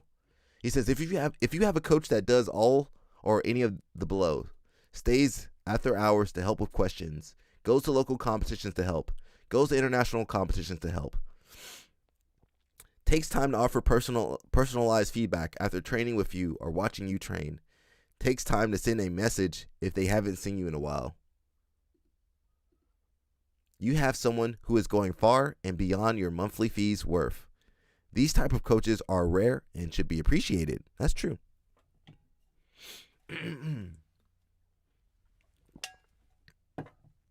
For as much work as some of these coaches do, some of them don't get treated too well. He says, not all environments and coaches are equal. Your fees pay for academy maintenance, bills, and the ability to attend classes and learn. What happens beyond that depends on the coach. So that's true. Celebrate your coaches, guys. Treat them well. We saw Chimaev got his black belt by Mr. Alan Finfu. I don't know if I agree with, giving MMA guys their black belt for winning MMA fights. I could understand both ways. He is good for sure, but a faixa preta de jiu-jitsu após conquistar o cinturão do UFC, mostrando domínio absoluto na luta de chão. Khamzat Chimaev foi oficialmente graduado à faixa preta de jiu-jitsu após conquistar o cinturão do UFC, mostrando. Does he have a red bar?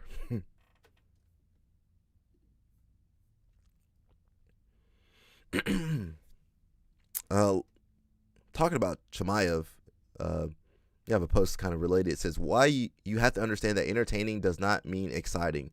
This post is regarding Khamzat's versus DDP. Things are either entertaining or boring, not either exciting or boring. The opposite of exciting would be calm and grounded. However, if you look up the opposite of entertaining or on Google, it will show boring as an example. Don't believe this lie and be like the millions of soulless people who confuse chasing happiness all their lives for chasing excitement. Khamzat versus DDP was not exciting for the most part. However, it was entertaining. It was entertaining to many all the way through. For a variety of reasons, I'm sure you've all seen discussed from people claiming they enjoyed the whole fight. If you can't find enjoyment in something that isn't constantly exciting, either it's not for you or your attention span has been fried and you can't appreciate anything without a dopamine hit. Not every enjoyable thing needs a dopamine hit. This is a life lesson that can truly transform your life, and it has mine. Felt that this recent fight was a great opportunity to share this sentiment while fresh in our minds and hearts. So a lot of people thought the fight was boring. I didn't see the match. I was sleeping. I'm old. I was sleeping.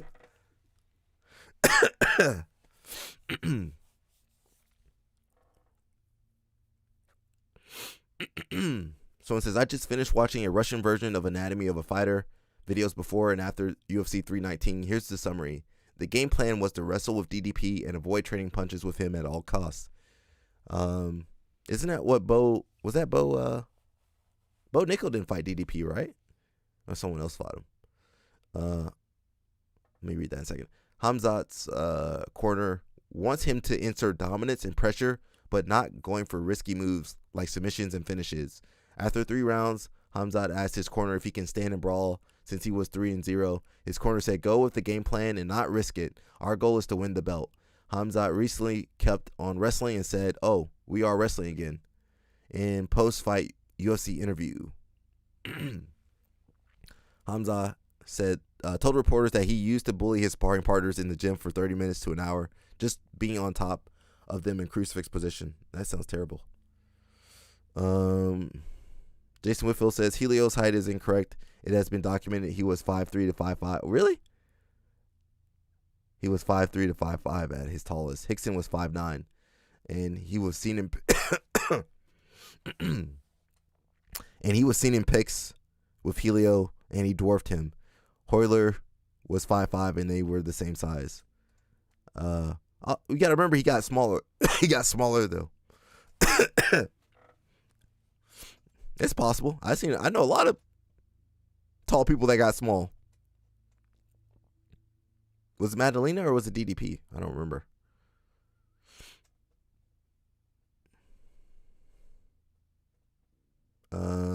Yeah, I believe Helio was taller. Or maybe I could be wrong. I don't know. Well, everybody's height on Google was off then. I was always a huge GSP fan. Man, I can't even talk. I was always a huge GSP fan and would always defend his fights. I'm not really a Hamza fan. When I see people defending him, I finally understand what it's like to find someone dominant but not entertaining at all.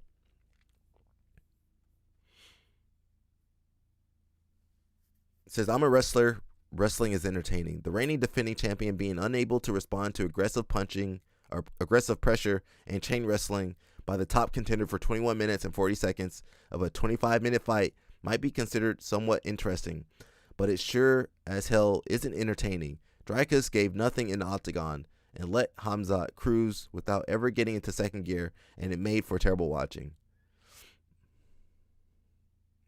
I mean, he won.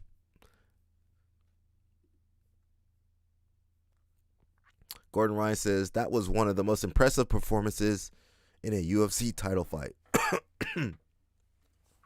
A true masterclass of control. Their scrimmaging and ability to control both chest to chest and chest to back positions are leaving classical jiu-jitsu in the dust when it comes to fighting. Well, we don't really do those positions like that. Well, I guess we do. Actually, yeah, you're right. We do chest to chest to chest to back. The most successful MMA grapplers will be the ones who keep connection through transitions and win the scrimmage. Why is he using that term? The person who controls the direction of the fight has an advantage, an extreme advantage, and Hamza just showed it.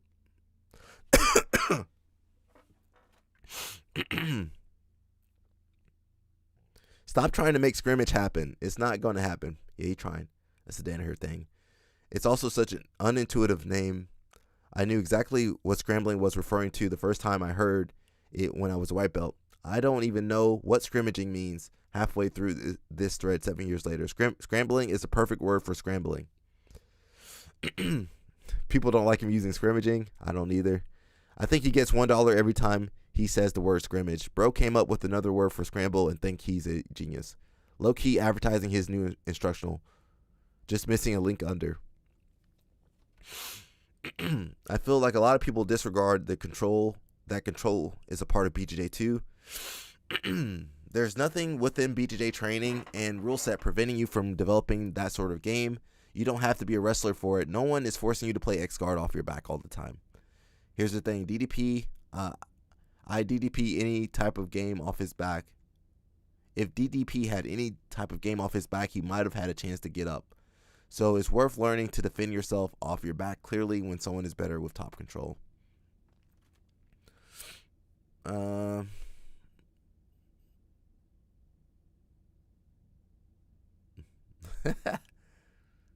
Says, oh, what happened? Agreed. Dagestani and most high-level wrestlers in general are leagues above high-level classic BJJ regarding top control and dominating scrambles in MMA. Not a Ryan fan, however, I think we'll see how, in retrospect, the 90s was the Brazilian era in fighting, and the 2020s will be the Caucasus era of champions. We got Mr. DC getting in shape. Who's calling that shit? Who's calling that shit? Who's calling that shit? Who's calling that shit? What is DC preparing for? What is DC getting ready for, guys?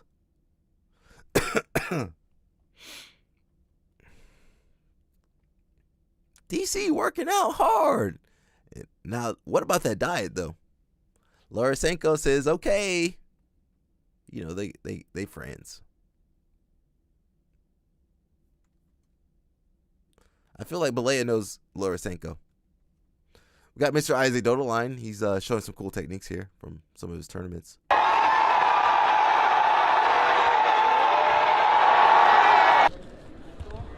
Oof.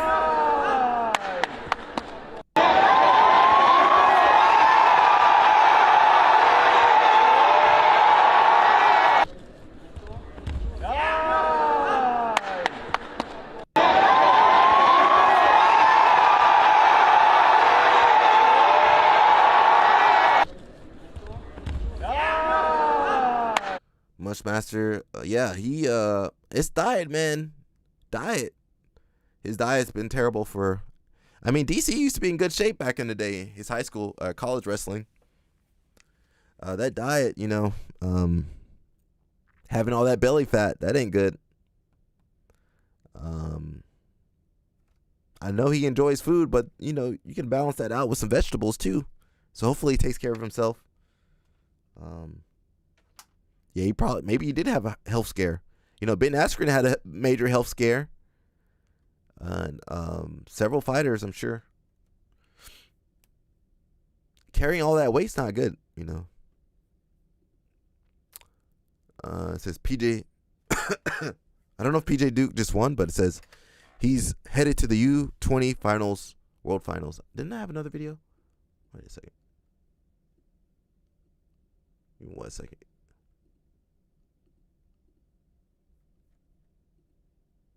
Where'd my video go? That PJ Duke? Nope.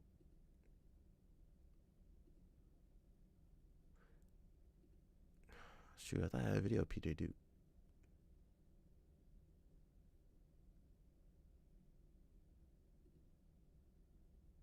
There we go.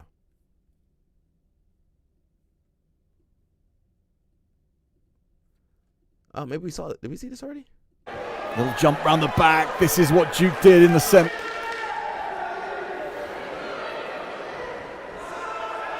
Of course, won the bronze last year at these U20s, PJ Duke. So he's had form at this level, knows what these nights are like. The mentality of Duke is going to be on display, full display here. He get of the night, of the entire championships. It's Duke. Oh, that was gold. He did win gold. Okay. The under 20 kids are doing well, man.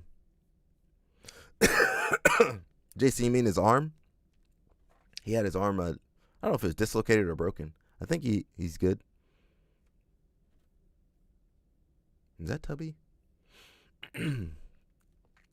Biggest Jiu-Jitsu con ever. Over 12,500 competitors are set to make the 2025 Jiu-Jitsu Con the largest in history with 6 epic events. So jiu-jitsu's growing. You know, I'm gonna try to stop in there if I can. It's gonna be packed. If you spectating, it's $35. So make sure you got some money. I think black belts can go in there for free though. That's gonna be the 28th through the 30th. They need to spread that out longer. But that venue probably costs a lot of money though. So we'll see.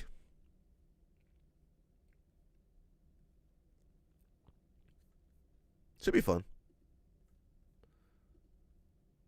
And the Flow Grappling YouTube channel. This is a film that dives into the 2024 season for Mika Galvao as he was on a quest to secure the Super Grand Slam. We go all over the world with Mika. We cover all the IBJJF majors and ADCC as Mika tries to win the Super Grand Slam. But I wanted to give you guys 5 of my favorite moments from the documentary to give you a little taste of what you might see if you watch this film. This first one, you can see a screenshot above. This is us doing an interview with Mika in Manaus, Brazil. And in this interview, Mika fully addresses everything that happened in 2022. So failing a drug test, being stripped of his 2022 World Championship, and then ultimately what made him want to come back and then try and win the Grand Slam to prove something maybe to himself, to others. I don't want to put words in Mika's mouth, but we've never used this interview anywhere else. It's never seen promo content or social media content, and it really is something that I think you only will ever get to see if you watch this film. Mika fully dives into everything, so I definitely think just this alone is worth watching the film to see what Mika has to say about all this stuff. My next favorite moment from the film is a little more lighthearted. This one is Mika and his mom, Deborah. They dig out the old boxes, you know, the keepsakes, and they dig up Mika's first ever gi. Mika used to rock a red... Mika, that's your mom? I guess he looks like his mom because his dad, oof. Maybe he looked better when he was younger. No, did he?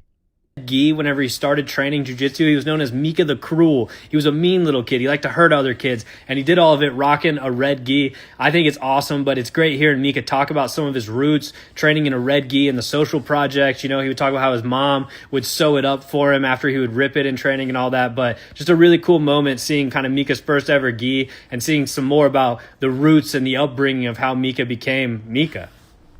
You know this list wouldn't be complete if I didn't include a little Diogo Hayes, you know, a little baby shark. And so my third favorite moment is going to Paris, France with Diogo Hayes and Mika. Diogo's obviously one of Mika's closest training partners and teammates, and he goes all over the world with Mika. These guys go everywhere together. But in Paris, Diogo just, you know, buying baguettes and putting on little hats and stuff, you know, it's just absolute comedic gold.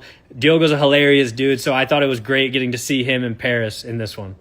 My fourth favorite moment is Mika telling the story and giving the context around the time that he, as a blue belt, broke a black belt's arm in competition. I think this was one of Mika's major blow-up moments whenever everyone started really starting to keep tabs on him and thinking about him as like, whoa, this little kid out of Brazil might be the next dude, you know? And so Mika talks about this story. We have the footage of it all. You can see the time that Mika, as a blue belt, broke a black belt's arm, and Mika tells the story very well and gives all the context you need to understand what was really happening in this moment. And then my final favorite moment, I use the example here. This is Mika versus Carl Peggers at the 2024 IBJJF World Championship. Mika hits a backstep into a sweep, into an armbar, a crazy submission. But really, this is just representing all of the sick jiu-jitsu that you're going to see throughout this. I remember there's a part in the film right after this where I kind of asked Mika, I'm like, man, we just saw you hit 3 crazy submissions. Was that the plan all along? And he said, I didn't really think they were crazy. That's just kind of what I do, you know? And that's kind of a great representation of not just Mika, but like his jiu-jitsu. Mika hits the craziest stuff, some of the wildest jiu-jitsu all the time, and it's just normal for him. So if you love good jiu-jitsu, if you love watching people hit sick jiu-jitsu moves, this film is chock full of it. So you're going to enjoy that. That's why it's one of my favorite moments. I love watching Mika do jiu-jitsu, and this film is packed with it. But go right now, check out this film. It's available on flowgrappling.com and the Flow Grappling YouTube channel. And then come back and let me know some of your favorite moments. We just released the year. Hey, let's check that out real fast. I want to hear about that USADA. What you guys say about USADA? And I want to see what Mika's mom looks like, respectfully. Because his dad, his dad, I don't know. I'm not sure how that happened.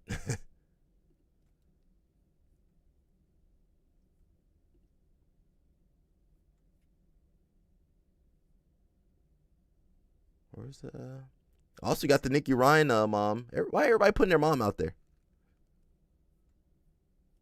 Oh, my mom don't come on here. Alec did this. He didn't do that. I'll be in trouble. No, get out of there. Where's slow grab on that? We are gonna skim through this.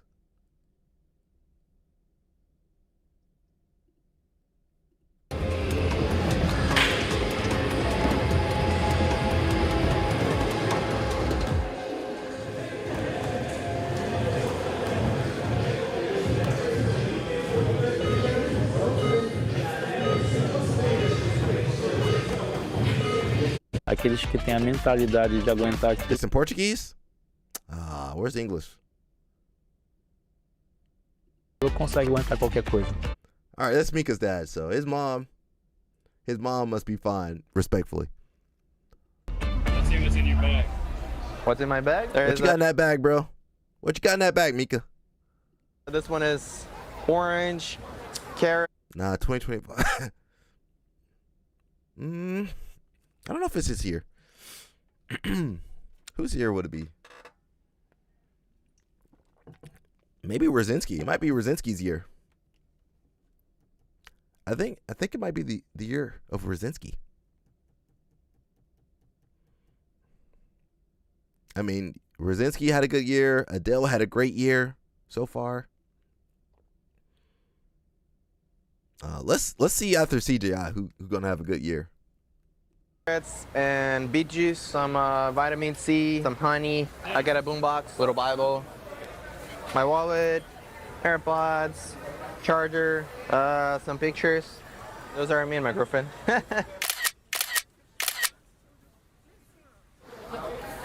For family. 2021 in New York. So I do those collections of those things. So when we see one, we take pictures. Nah, he's still training, man. I'm retired. I'm going to Nogi now. Who cares if he's retired? He still had one of the best years. Brasileiros, Euros, Pans, Worlds. He had a good year.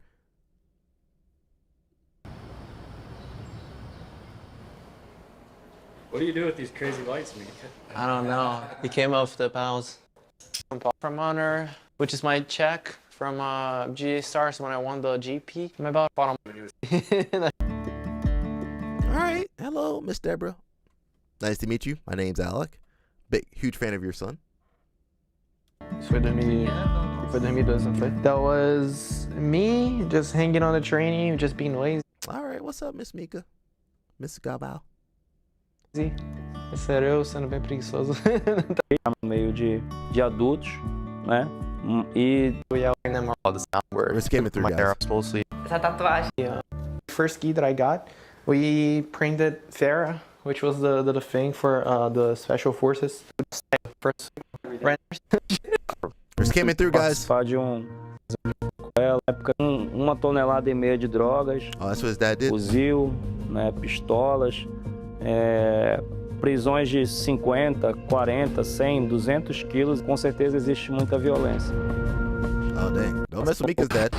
So that PM to 10 p.m. was a training that he would do normally. We don't know why. I said respectfully. I said respectfully. Listen, everything respectfully done. Tastefully done. Why is Craig leaving? I think Daddy Trump got him. Daddy Dana told Daddy Trump. You know when Craig Jones blew up that picked that blow up doll of Dana White? I think that was it.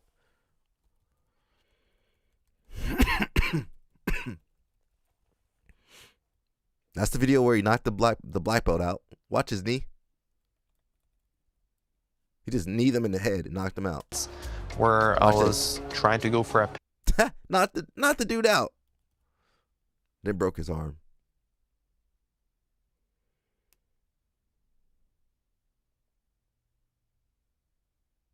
Poor Andy Murasaki. Very, very, very respectfully. Similar setup now, trying to get an angle, throw his left leg over, setting up arm locks.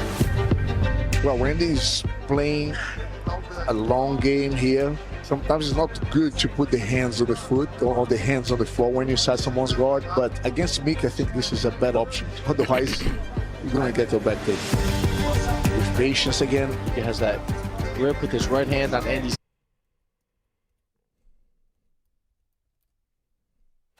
Andy gave him the arm. Back there by Andy, but Mika counters with an arm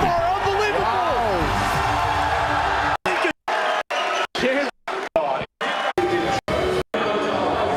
I'm pretty sure that right now I'm going to have a lot more time to train for the upcoming competition. 100% this year, it's going to be like Elvis Presley. They're going to be like,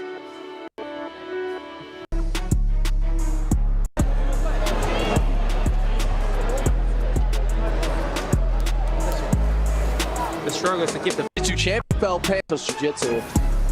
On top, foot lock. Takes him down. In the middleweight. face here at a black belt level, sometimes there's only one chance. You don't get it. The time I could barely walk to the car because one chance. Anyone that I'm going to face here, it's going to be a dangerous opponent. Sorry, guys, I'm just zooming through this. This 1 hour and 12 minutes. I ain't got time for all that. I wanted to ask your option, my opinion or option. I have a friend with a daughter who had her first wrestling practice yesterday. Oh, sweet. Shout out. Already does jiu-jitsu. Mom was not a fan. Thinks it's dirty. Doesn't like the physical demands. Where is she at? It's a wrestling club, or it's a school program. What's the setup? Yeah, dirty. You're gonna have to bring cleaning some wipes. Make sure your daughter learns how to properly clean herself, shower, those whatever mat safe wipes. She's gonna have to do the research about how to stay healthy. And as far as the physical demands, I don't know exactly how the class is being run, the practice is being ran. What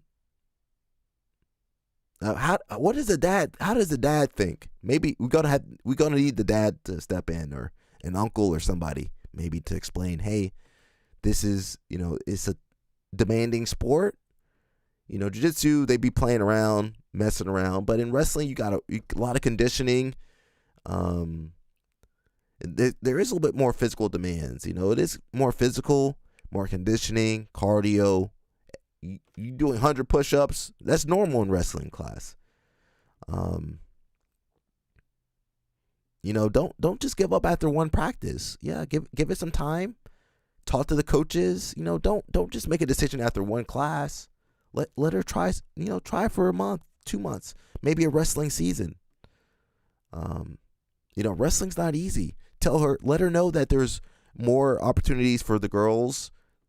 Maybe put her in contact with, reach out to some of the lady wrestlers, girls like Victoria, Helen, Amit. Reach out to people on social media. Reach out to people in the area some ladies, there might be some areas in 14 freshmen in high school, so the high school program. It was high school wrestling. Let her know that, high school, this is preparing her for collegiate wrestling, possibly. Let her know that there's a possibility of getting a scholarship if her daughter continues to wrestle. Let her know that there's more opportunity, Olympics, scholarships to college. Put her in contact with female coaches. Reach out to female coaches. There's not too many of them, so when girls do reach out to them, they're going to be more likely to help. Maybe get her in a wrestling academy. Most good wrestlers, they don't just train at their high school. They also supplement at a wrestling academy. Maybe put her in contact with some more girl wrestlers. Is she the only girl on the team, or are there more girls? Can they work together? So there's a lot that can be done.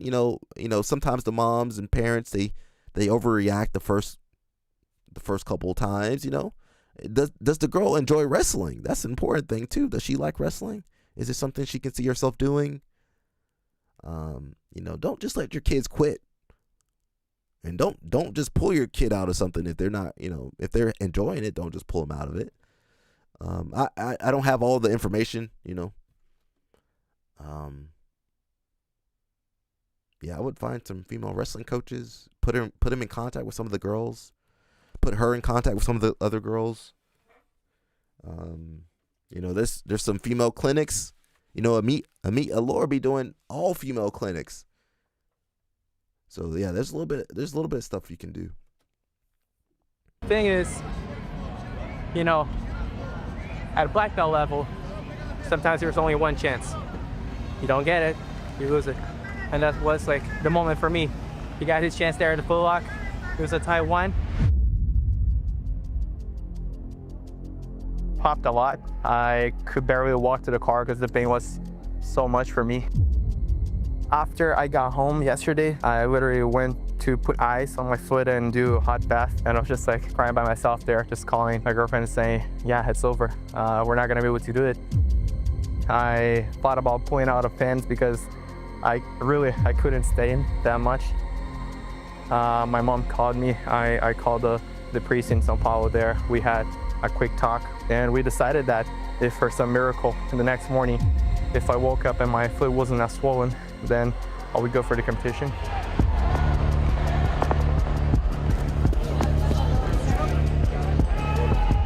I'm just glad that everything worked well. God had some very good plans for me. You never know how it's gonna go according to, but you just know that it's gonna work somehow. And we're here today.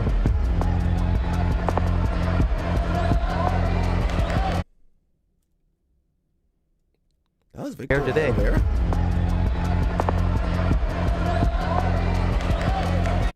Oh, Vinicius more. Yeah. Sweet. Mika winning. Gotta be focused.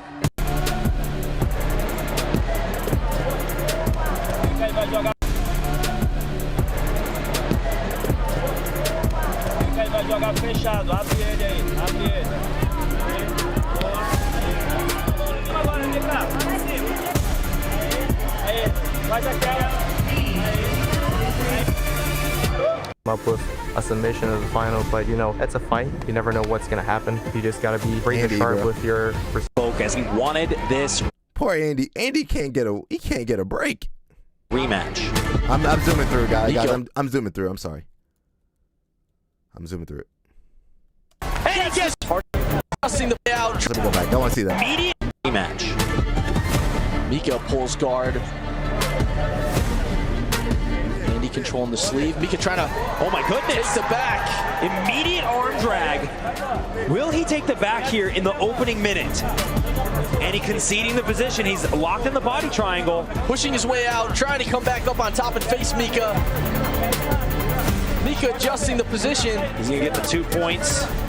But now Mika fully transitioning with the hooks on the back. 4 points for Mika Galval. Looks like he may have the triangle locked. It's hard to see. He has the arm separated. Could that be it? And he gets the attack. Poor Andy, bro. One of the worst weeks ever. Poor Andy, bro. To have done it better.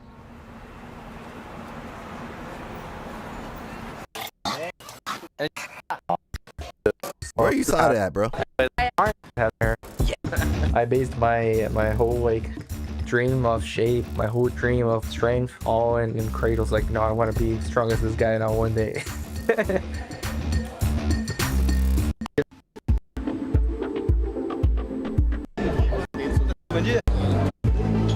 Some pop there for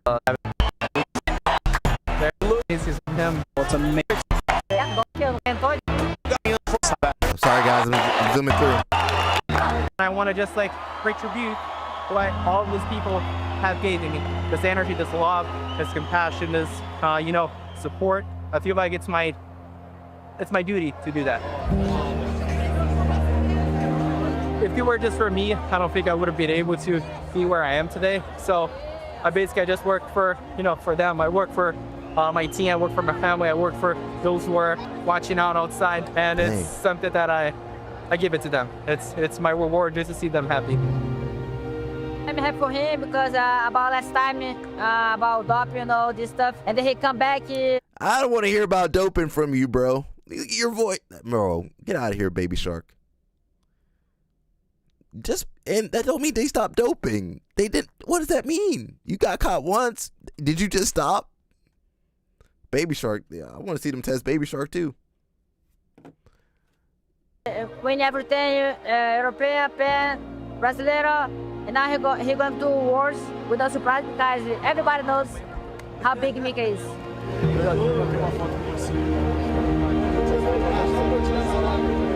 Just one more step. I'm gonna enjoy now. 304, and then there's a few more stops, you know? Just enjoying the journey. Did he talk about the doping? Baby Shark talked about it. O evento mais importante de dar peso naquele dia. This guy. How has his plans. I was meant this was his spot. It was For this tournament, he's ready, you know, he's happy, so the words are ours. I feel like I worked all this year just for this moment. I got Europeans, I got Pan Ams, I got Brasileiros, and then there's only one more step. I'm eager to go and conquer my spot once again. Boa, Mika!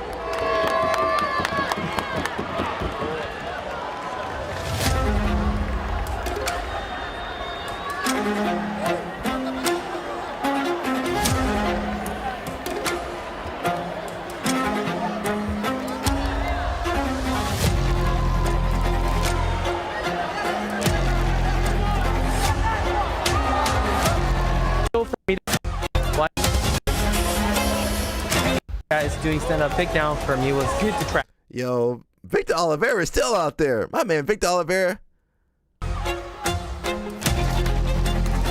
Shout out to Victor Oliveira, bro. I'm trying to be like him. I remember when Victor had hair. Flyweight, on the middleweight, you don't see a lot of guys doing stand-up takedown. For me was good to trap. Oy, that was a Ippon. Was that Ippon, Bushmaster? Tim, was that an Ippon?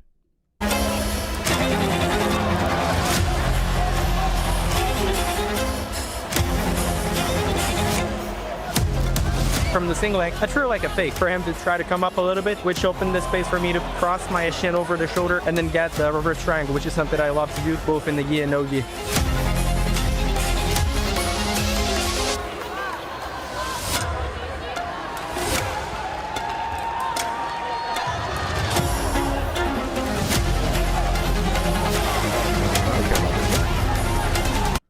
I don't care about that guy. Sorry.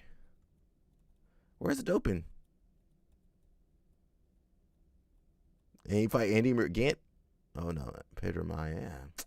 We knew he could beat all those guys. Where was Tynan at that year? He did middleweight. Oh, that's lightweight.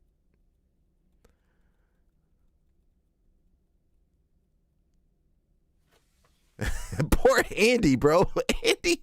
Andy messed up this year. Did you guys see Andy's match this year? He messed up.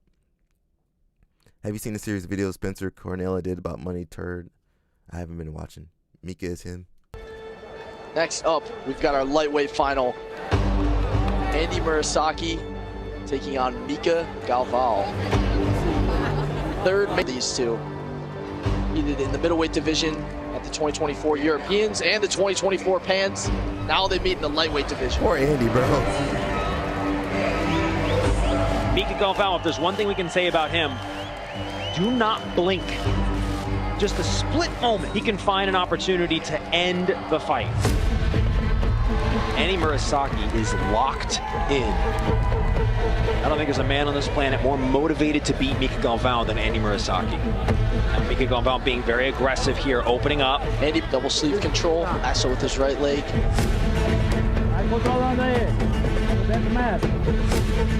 Mika Galval has a deep grip on the belt of Andy Murasaki. That's a tough grip. Mika not relinquishing that head control. Oh, and Andy Murasaki powers up to the feet. Beautiful. Very impressive by Andy Murasaki. That situation is very difficult to break free from. And he was able to create the space necessary. Baixinho. Aê. Agora. Now Mika Galval has both pants. He can go side to side. Andy Murasaki back on the feet again. Have a grip on the arm. Andy pulls again.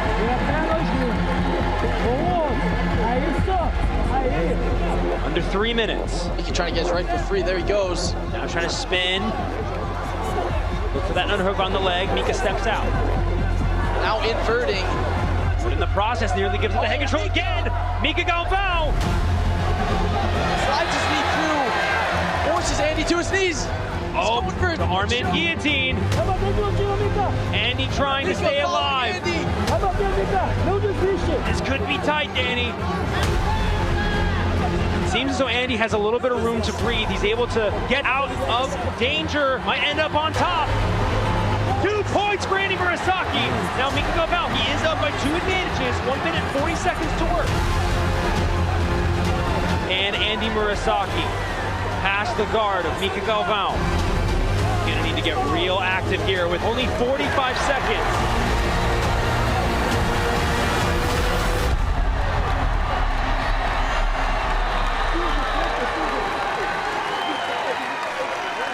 And it's Mika Galvão, who's your 2024 IBJJF Lightweight World Champion. His 4th major title of Talk about the doping.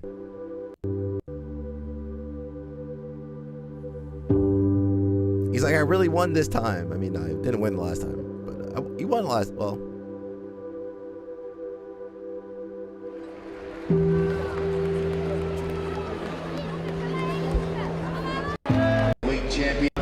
that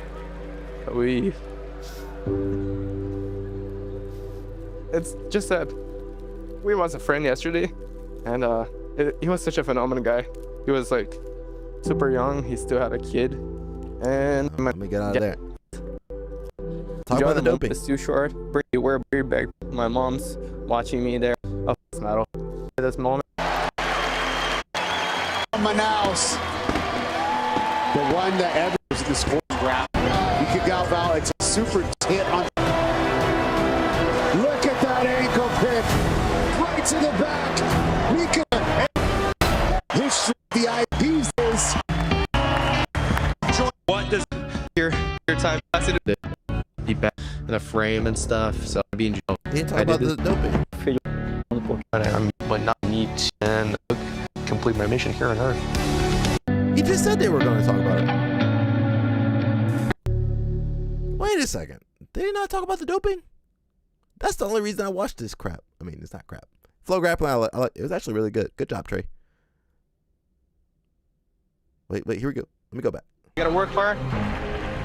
Pretty far from what I think the best version of myself will be. I still need to learn a lot. Now we're just gonna focus on ADC. This one here is fast. Now let's look into the future.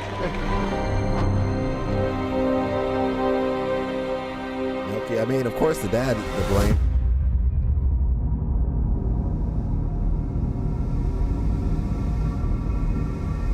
Let's go ahead and pause that.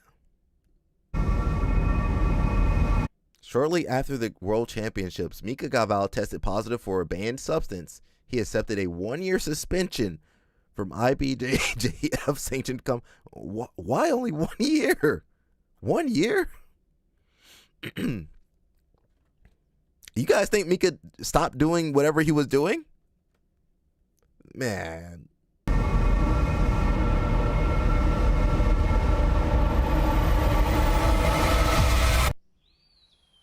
Oh, here we go. That's what we were trying to find. Guys, it wasn't my fault. It was my dad's fault. What happened after Worlds was something very devastating for me. It kind of like felt that I did something wrong. And God has some sneaky ways of showing you that you were taking the wrong path, and He tells you to change it. I was just working nonstop, chasing a dream, trying to help myself climb up to a spot that is hard. I was trying to reach the top.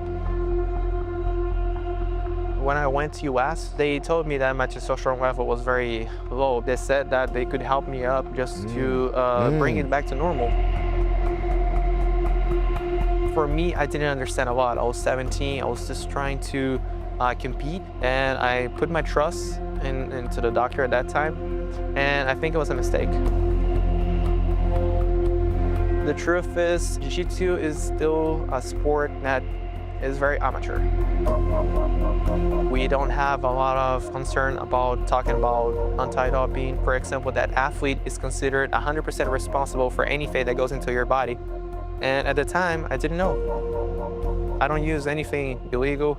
I don't do anything that makes someone an advantage. People think that it's kind of normal for you to use stuff from Jiu-Jitsu, and I don't want kids to grow up thinking about it. I don't want adults looking into it and say, oh no, it's normal, everybody's on it. No, it shouldn't be like that. The sport has done so much for me, but I think that people have been using the sport in the wrong way. If anything I can do now, I'm gonna try to change the sport. And I'm pretty sure that for 2023, it's gonna be a good year, but 2024 is gonna be even better. I'm gonna be back, I'm gonna be competing, and I just wanna be a good example for the next generation. I don't know, man. I don't know. I don't know what to say. I mean, isn't his dad always with him? I feel like his dad's always there. And they went to a team where several guys also popped on USADA tests. I mean, you guys can go check out USADA. You can see, Cyborg, Wagner, Hosha, some other guys too. I don't know what to say. And look at baby. What about what about Baby Shark? You hear that voice? They got a kid at AOJ, a brown belt. He got the same voice as Baby Shark. So it's not just one or two kids. It's probably all these kids you're probably seeing.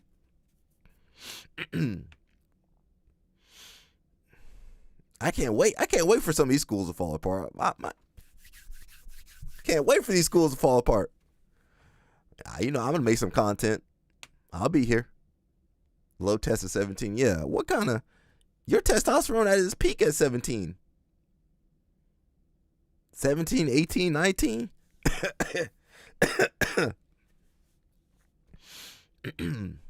Yeah, we don't know what these kids have been doing. Yeah, it is the parents.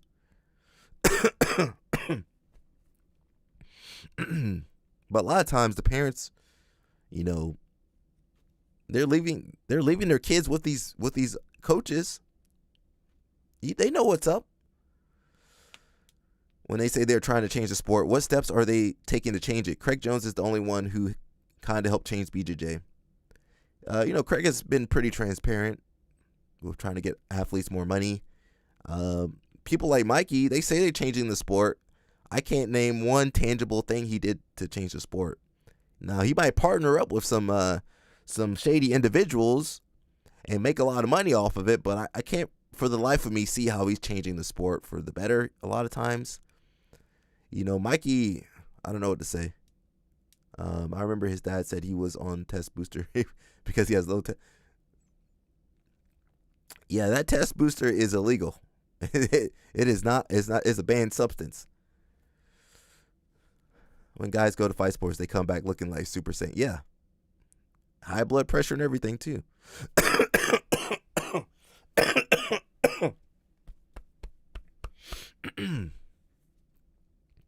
I mean, you don't send. And most of the people on here are American. The Brazilians, they got their clicks. They know what's up. You're not gonna send your kid to fight sports and not know what's gonna happen over there.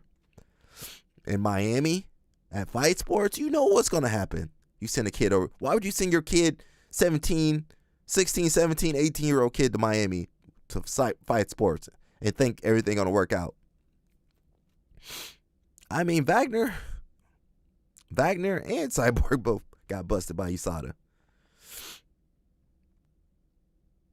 I'm not saying Mika probably he don't even need that crap.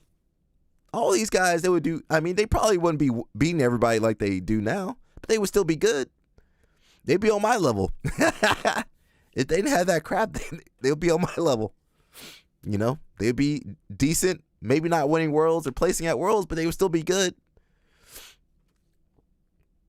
Mikey ain't changing a damn thing. The only thing he changing is his pasta or his sauce or whatever tism he has going on.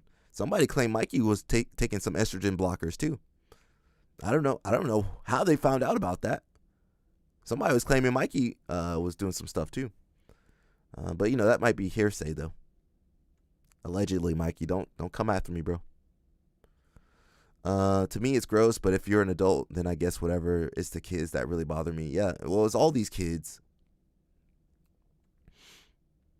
I mean, if you're fighting in a sanctioned organization, you shouldn't be using anything. Now, they're going to find some workarounds. I don't know exactly what they're taking. I don't know what these people are taking. I don't know what kind of hormones they're taking. Growth hormone, whatever these people taking, that stuff be working because they feel strong. I be fighting some of these people. I'm like, dang, what the heck is going on? What the heck am I fighting over here? None of them trying to change the sport. They're all selfish. What systems are these guys putting in place? Not one-off tournaments, but systems. Yeah, I mean, it's hard to change the systems. It's tough, yeah. I think Craig is, been pretty transparent, but that, like you said, that's a one-off tournament. Systems, you would have to create your own tournaments, like maybe like Jiu-Jitsu Pro League or New Breed or something. But then to keep it clean would be pretty tough. Now, if we get under USA Grappling, maybe we would have more resources to change the system. USA Grappling, you have to take a safe sport course, have a background check for membership. Whereas for IBJJF, I mean, it's a private organization, but only black belts have to take the background check and all the other stuff if they want to be certified. But you don't need that for a regular membership in IBJF. Don't make jiu-jitsu for the intellectuals. Yeah, the 50-year-old dudes on gear are scary. They're scary, but I mean, what's the point if you taking some of your life force out of you? What's the point of blasting on gear at 50 years old? You want to live for 10 years? 10 years later, you want to live to 60? Or heck, you might be done at 55, like some of these guys. For reference, both Wagner, Hosha, and Cyborg both had a lot of heart issues in their early 40s. What was the point? What's the point of that? It says no one is testing at any of these opens or any other smaller tournaments. They do test at Pans. They have tested at Pans, No Gi Worlds, Gi Worlds, and probably some other stuff. The only issue is that IBJF is the one that tells them who to test. IBJF, if USADA had their way, they could test everybody, right? But IBJF probably only pays for a couple tests. They might even go up to the guys, hey, yo, can you pass the test? No? Okay, test the other guy. Mika go to rehab. These kids, Gianni Grippo better not be on them. I don't know what Gianni doing. Gear shortens your life. Yeah. These guys ain't here for a good time. They're not here for a long time. They're here for a good time. And then, all they do is influence the next generation to do the same behaviors. I was at Pants when Fight Sports guys left before USADA could test them. Oh God. Well, if you run away, they'll still go and find you and test you. Now, I'm not sure how USADA finds jiu-jitsu people, but they'll go to your academy. And if that's what Wagner did, he refused to test. So then you got to take the suspension. Yeah, what saddens me is that these kids are young. Mika was 19 when he popped on USADA. So when did he start using stuff?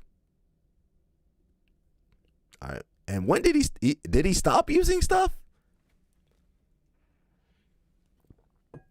Let's check out what Reddit got to say real quick. We'll probably go for about 30 more minutes, guys, and I gotta jump out of here.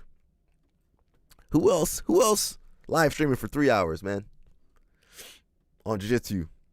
Says, I'll preface this by saying I like Mika, but the way the new Flow grappling video started threw me off. Didn't seem to have any accountability for the doping incident and blamed everyone else. It was the doctor's fault. It was Cyborg's fault. It was Fight Sports' fault. Yeah, when I start hearing excuses,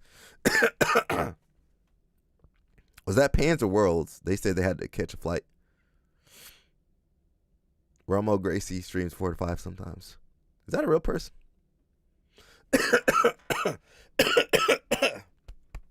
I'm saying consistently, bro, not every other time. Someone needs to do a deep dive on Melky. He's getting those good jungle fruits. Yeah. BJJ college. We might need to research this. My only issue is that I might see these people at a tournament, and you guys online won't be there to help me. I got to fight Mika off, Baby Shark, Melky, whoever else they got. I got to fight these super soldiers. I can maybe take Baby Shark. I can't take the other dudes. Yeah, them Brazilians might gang up on me, man. They might stab a brother. Romo Plata, yeah. I find it hard to believe a 17-year-old professional athlete had low test, so he relied on someone to manage that for him. It would have come across better if he just said, yes, I stuffed up, I messed up, and take accountability. It just didn't seem genuine. Who's genuine in this sport?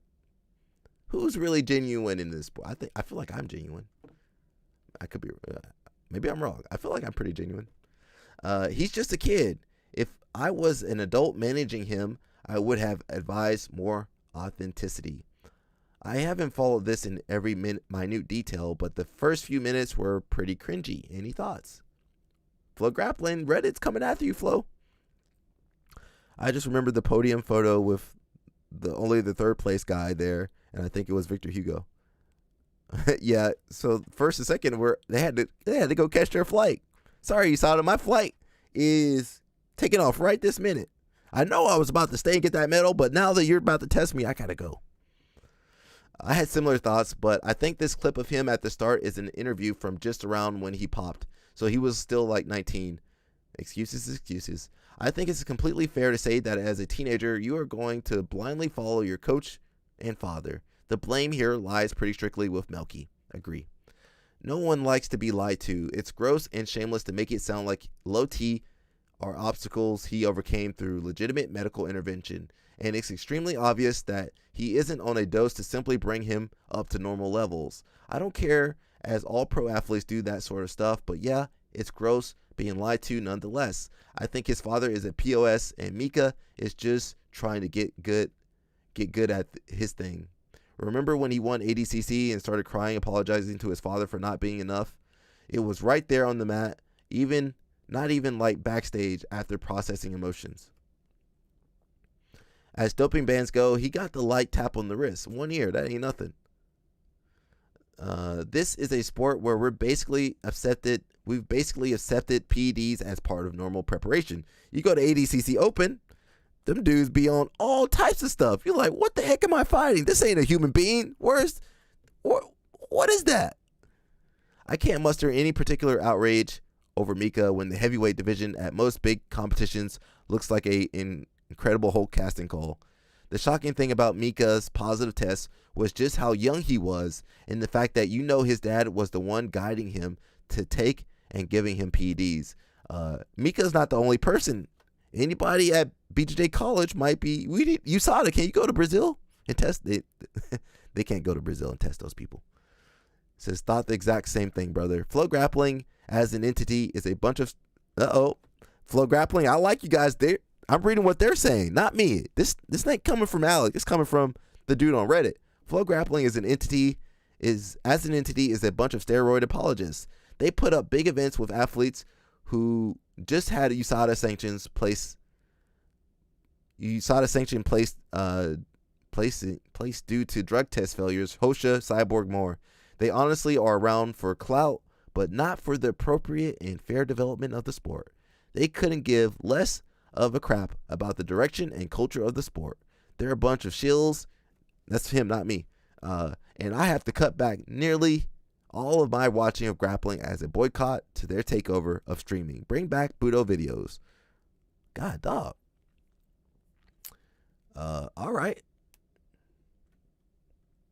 these kids are impressionable. They want to win. Imagine your hero, your favorite grappler is telling you to do this. Take this syringe and stick it in yourself, or do this. Take this pill. Take that thing. You probably gonna listen. You want to be a world champion. You might have to do it. You think that's the case. So teenagers for sure gonna make mistakes. So it's up to the parents and the more mature people around them to kind of help guide them. But a lot of times we're not always around the best people. I want to give a shout out to my friend Chris Moriarty. You guys probably don't even know who Chris Moriarty is, but he always kind of influenced me that if you need to take this stuff to win, like it's probably not worth it. And that always stuck with me, even as a late teenager, early 20s. Like hearing him say that, like if you need to take all this crap to be competitive, it's not worth it. And I assure you, I know a lot of older people. They want more life. They want to live as long as possible. I ain't ever heard nobody say that. Maybe some crazy rappers or something, or rock stars. Most people want to live as long as possible. So you gotta have behavior that ensures that you live as long as possible. You think all those old school Brazilian guys didn't take? I'm sure some of them guys, a lot of those guys, screw that culture. A lot of those guys are having issues now. A lot of those old school Brazilians, look at them now. Look at how a lot of those old school Brazilians, different culture in Brazil. Even, you know what? And you guys just see you see the young people, being jacked and ripped and whatever. But, talk to some of the doctors in Brazil. Have you ever talked to a doctor in Brazil? They be like, man, all these guys on some crap, and they gotta help. When stuff goes down, heart failing and kidneys failing, and then they want to be, go to the doctor. Now the doctor can't do nothing. A few doctors are old. A few doctors in Brazil. I'm sure they tired of all these dudes on the crap. They be the most against all that crap. There's always a consequence for your actions, man. So there ain't no free lunch out here. You think you're gonna take all this stuff and everything's gonna be working properly? And a lot of your heroes need Viagra. A lot of these young guys need some Viagra. Did you guys know that? Did you know a lot of these young guys need some Viagra? A lot of your heroes, a lot of the guys you look up to and worship, they need some Viagra. You really dislike Brazil? I didn't say that. I just know Brazilians. I love Brazilians. I just know Brazilians. Nuh-uh. You crazy, bro. You know a few old broken BJJ guys. Where they at? Send me some of their pictures and videos. I bet you they got high blood pressure, heart issues, kidney. They need dialysis. Show me these guys. These old school Brazilians that were taking gear that's still around and looking good. Show them to me.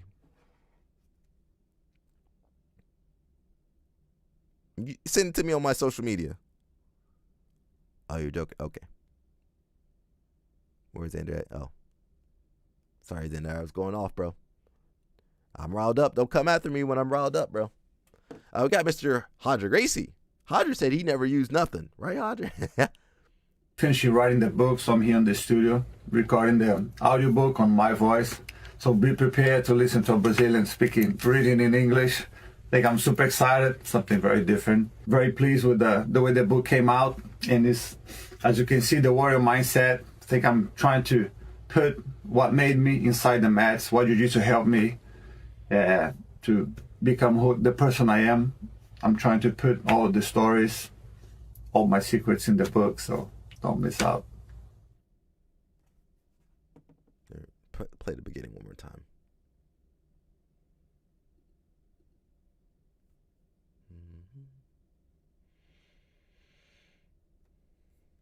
See here, and as you can see, I just finished writing the book, so I'm here in the studio recording the audiobook on my voice. So be prepared to listen to a Brazilian speaking, reading in English. Like, I'm super excited, something very different. Very pleased with the way the book came out. And it's, as you can see, the warrior mindset. I think I'm trying to put what made me inside the mats, what jiu-jitsu helped me to become the person I am. I'm trying to put all the stories, all my secrets in the book, so don't miss out. Oh, it's the secret, man. The secret's in the book, man. Buy my book. Buy my DVD. Hello, everyone. How's you? Hey, we're skipping, bro. We got about 15 minutes. And I gotta. Oh, watch this. Watch this. Watch this. This is pretty interesting.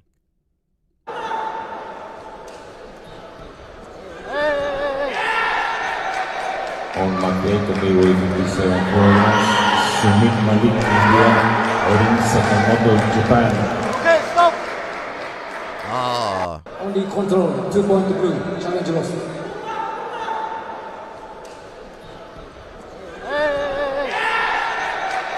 On Monday, Tokyo 57 Warriors, Sumit Malik India, Orin Sakamoto Japan. Okay, stop. My man was sad. He's sad. It happens, young blood. Looks like D Lockett got taken out. He got tech too. God, dog. I believe this is David Taylor's kid. He's good, bro. Japanese good. They good at wrestling and judo. Japanese is good at grappling. They're not really good at jiu-jitsu though. The Japanese Brazilians are good at jiu-jitsu now. Japanese wrestlers have mastered this head in the butt thing. What the hell do you do against that? You flatten out, bro. It's freestyle wrestling. Once they get the grip, it's game over. The rest of the world needs to come together to brainstorm ideas to counter this move. It's a pretty old technique. You can watch Terry and Tom Brent's matches from the 90s. They were doing the same lace. Spencer is good at this as well. It really negates all the typical leg lace counters. The head in the hole, head in the hole, is a very defendable. If you watch enough wrestling, you will see it successfully defended a lot. It's just like gut wrench or a leg lace. To turn with the move, you need to be very skilled, very strong, or preferably both.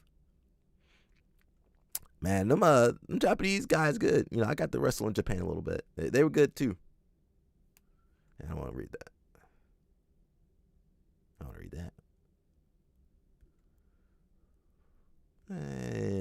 We're kind of going down the stories. I don't know where that is. Ooh, that's good.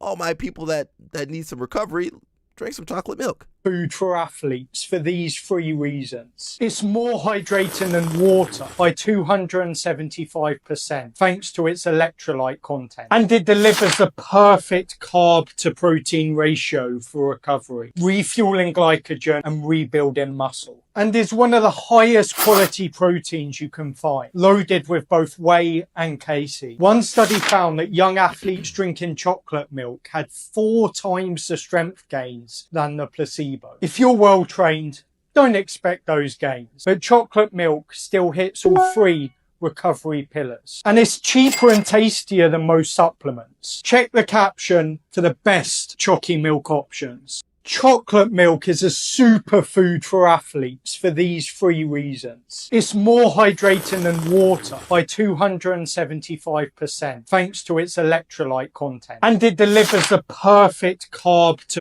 There you go, guys. Go drink some chocolate milk. Definitely not about Moneyberg. We talked about Moneyberg earlier. Did we? We talked about him. Did anybody go to his live stream, his Zoom meeting? I'm still waiting. Meet, what you doing over here? What you wearing over here, girl? Did Mika let you wear that?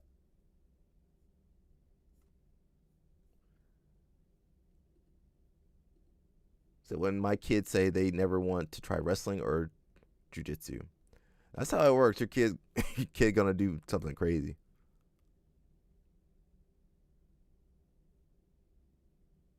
Yeah, we talked about Monkeyberg. Someone said Tummyberg. Think you're going? I was just... No, you're not. You're going to the Krusty Krab. Patrick! Where do you think you're going? I was just... No, you're not. You're going to the Krusty Krab. Mika got a type, man. Mika got a type. Helena better watch out because Mika got a type. Mika definitely got a type. Monkey bird. Mika definitely got a type. I see him. I'll take me a little wrestling girl too. If they got any more wrestling girls out there, I'll take myself a little wrestling girl too. It says wrestling dad and mom struggles. And wait, my way. Overtime hours for bullshit pay, so I can sit out here and waste my life away. Working all day. Overtime hours for bullshit pay, so I can sit out here. Says pay for year-round club practices, private lessons, new singlets, rudest shoes, tournament fees, airfare, rental car, and hotel. All this stuff expensive. Everything expensive now.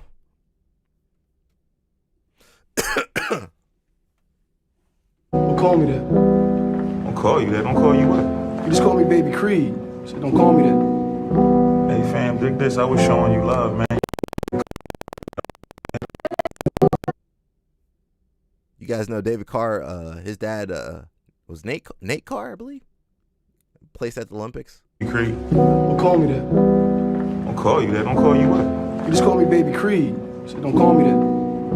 Hey fam, dig this. I was showing you love, man. You ain't got to come off like that. Yeah, that's cool. That's cool. That's all love. No, I know it's cool. You definitely know it's cool. Hey, good looking, Baby Creed. Don't call me. You guys know Rudis is sponsoring Team USA for the World Championship. Some more under 20 highlights. Too easily gets this right leg of Magomedov and turns things over. 4-point score for closes out the business. Look at this kid. And becomes the U20 world champion. He delivers.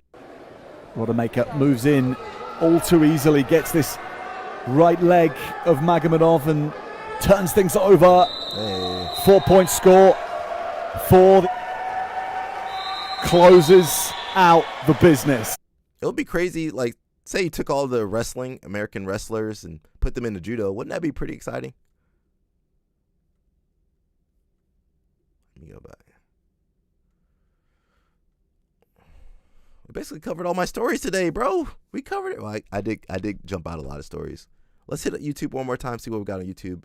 Then that'll be it for today.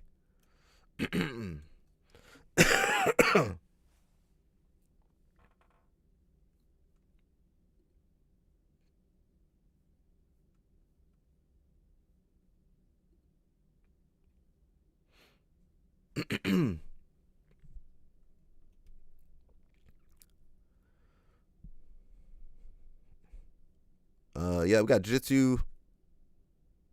Who's that? Oh, that's Mr. Bruno Frazado. We got Jiu-Jitsu Con coming up next week, I believe. Good luck to everybody out there. I should be out there. Scream. I'm not gonna scream out there, but I'll be out there. Hopefully feeling better.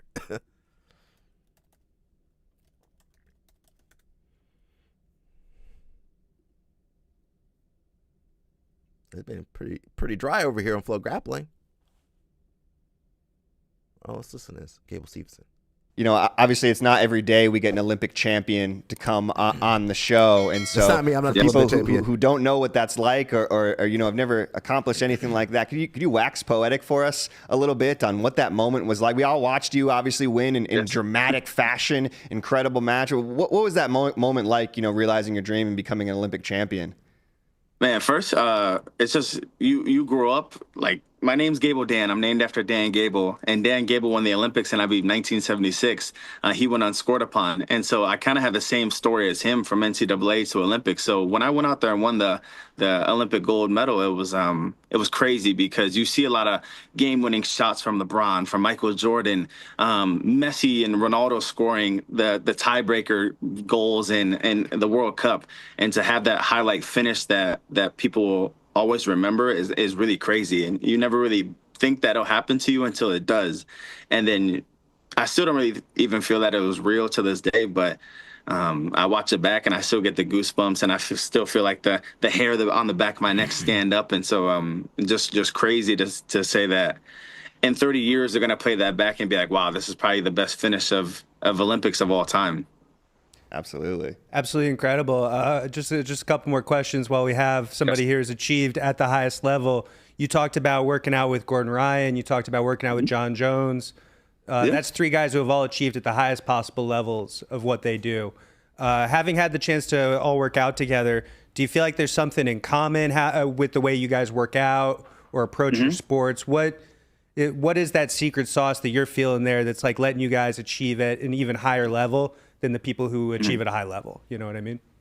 Yes, I think having a purpose in what you're doing is the biggest thing. You know, a lot of times you show up to practice just to practice instead of having a good intention to really go out there and say, hey, we need to work on X, Y, and Z. A lot of people show up to practice just to say, hey, we're showing up, we trained hard.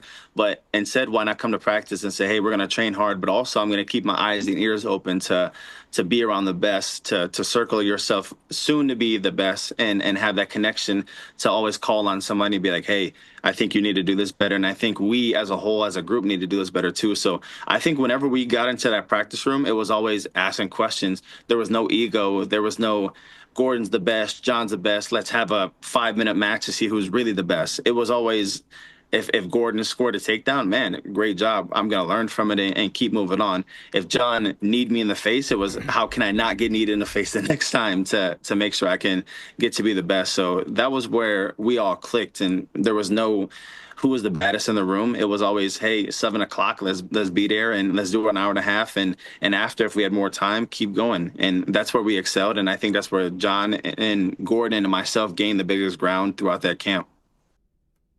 Awesome. All right, guys, that's it for today. You have instructionals that you can make, 6-7 figures. Oh, let's listen to this real fast. A year with, so all of it kind of combined, you can live it's kind of bittersweet because you can't really live like a real professional athlete lifestyle. Like, it's hard to really go out for most guys and buy Lamborghinis and buy a $15 million house and stuff like that. But it's you can live a good life now. Most athletes aren't doing that either, Gordon. If they're smart and they want to keep their money. Compared to your average person. And before it wasn't like that. Yeah, so before basically every jiu-jitsu guy was. Hey, Jake Shields, you guys love Jake Shields. Wow, let me listen a little bit to this. It's like a poor sack of shit. Yeah, and couldn't even afford to eat food basically. Exactly. Now there's probably a lot of guys making at least more than average salary or average. And before that was we were all just so poor training. Yeah, even when I the difference is they got Moneyberg now. Moneyberg got them out of poverty over here. Even when I was coming up, I had one EBI. I remember it was $2,500 a month just to get into the city to train, with taxes and parking and gas and tolls, not taxes, tolls. So I would just win an EBI, and then we would take that 10 to 20 grand depending on how many submissions you got, and I would just take that money from EBI, and that would be my money to get into the city to that. I would just reinvest that into training and getting to the city until the next EBI. This is actually something really interesting. I think you should explain. You and Gary used to drive in. How far did you guys drive every day to New York? New York, it was 70 miles, and then we would teach in Jersey, so it ended up being 1,000 miles a week we would drive. Yeah, so you ended up being more than 2 hours you guys would drive in, right? Oh yeah, it would be anywhere from 2 to 3 hours each way, because it was coming into the morning class and then leaving after the afternoon class. So it was rush hour through the Lincoln Tunnel and then rush hour back. And we had 5 guys with us who had no money, so it didn't really make sense to take the train. So we all carpooled in.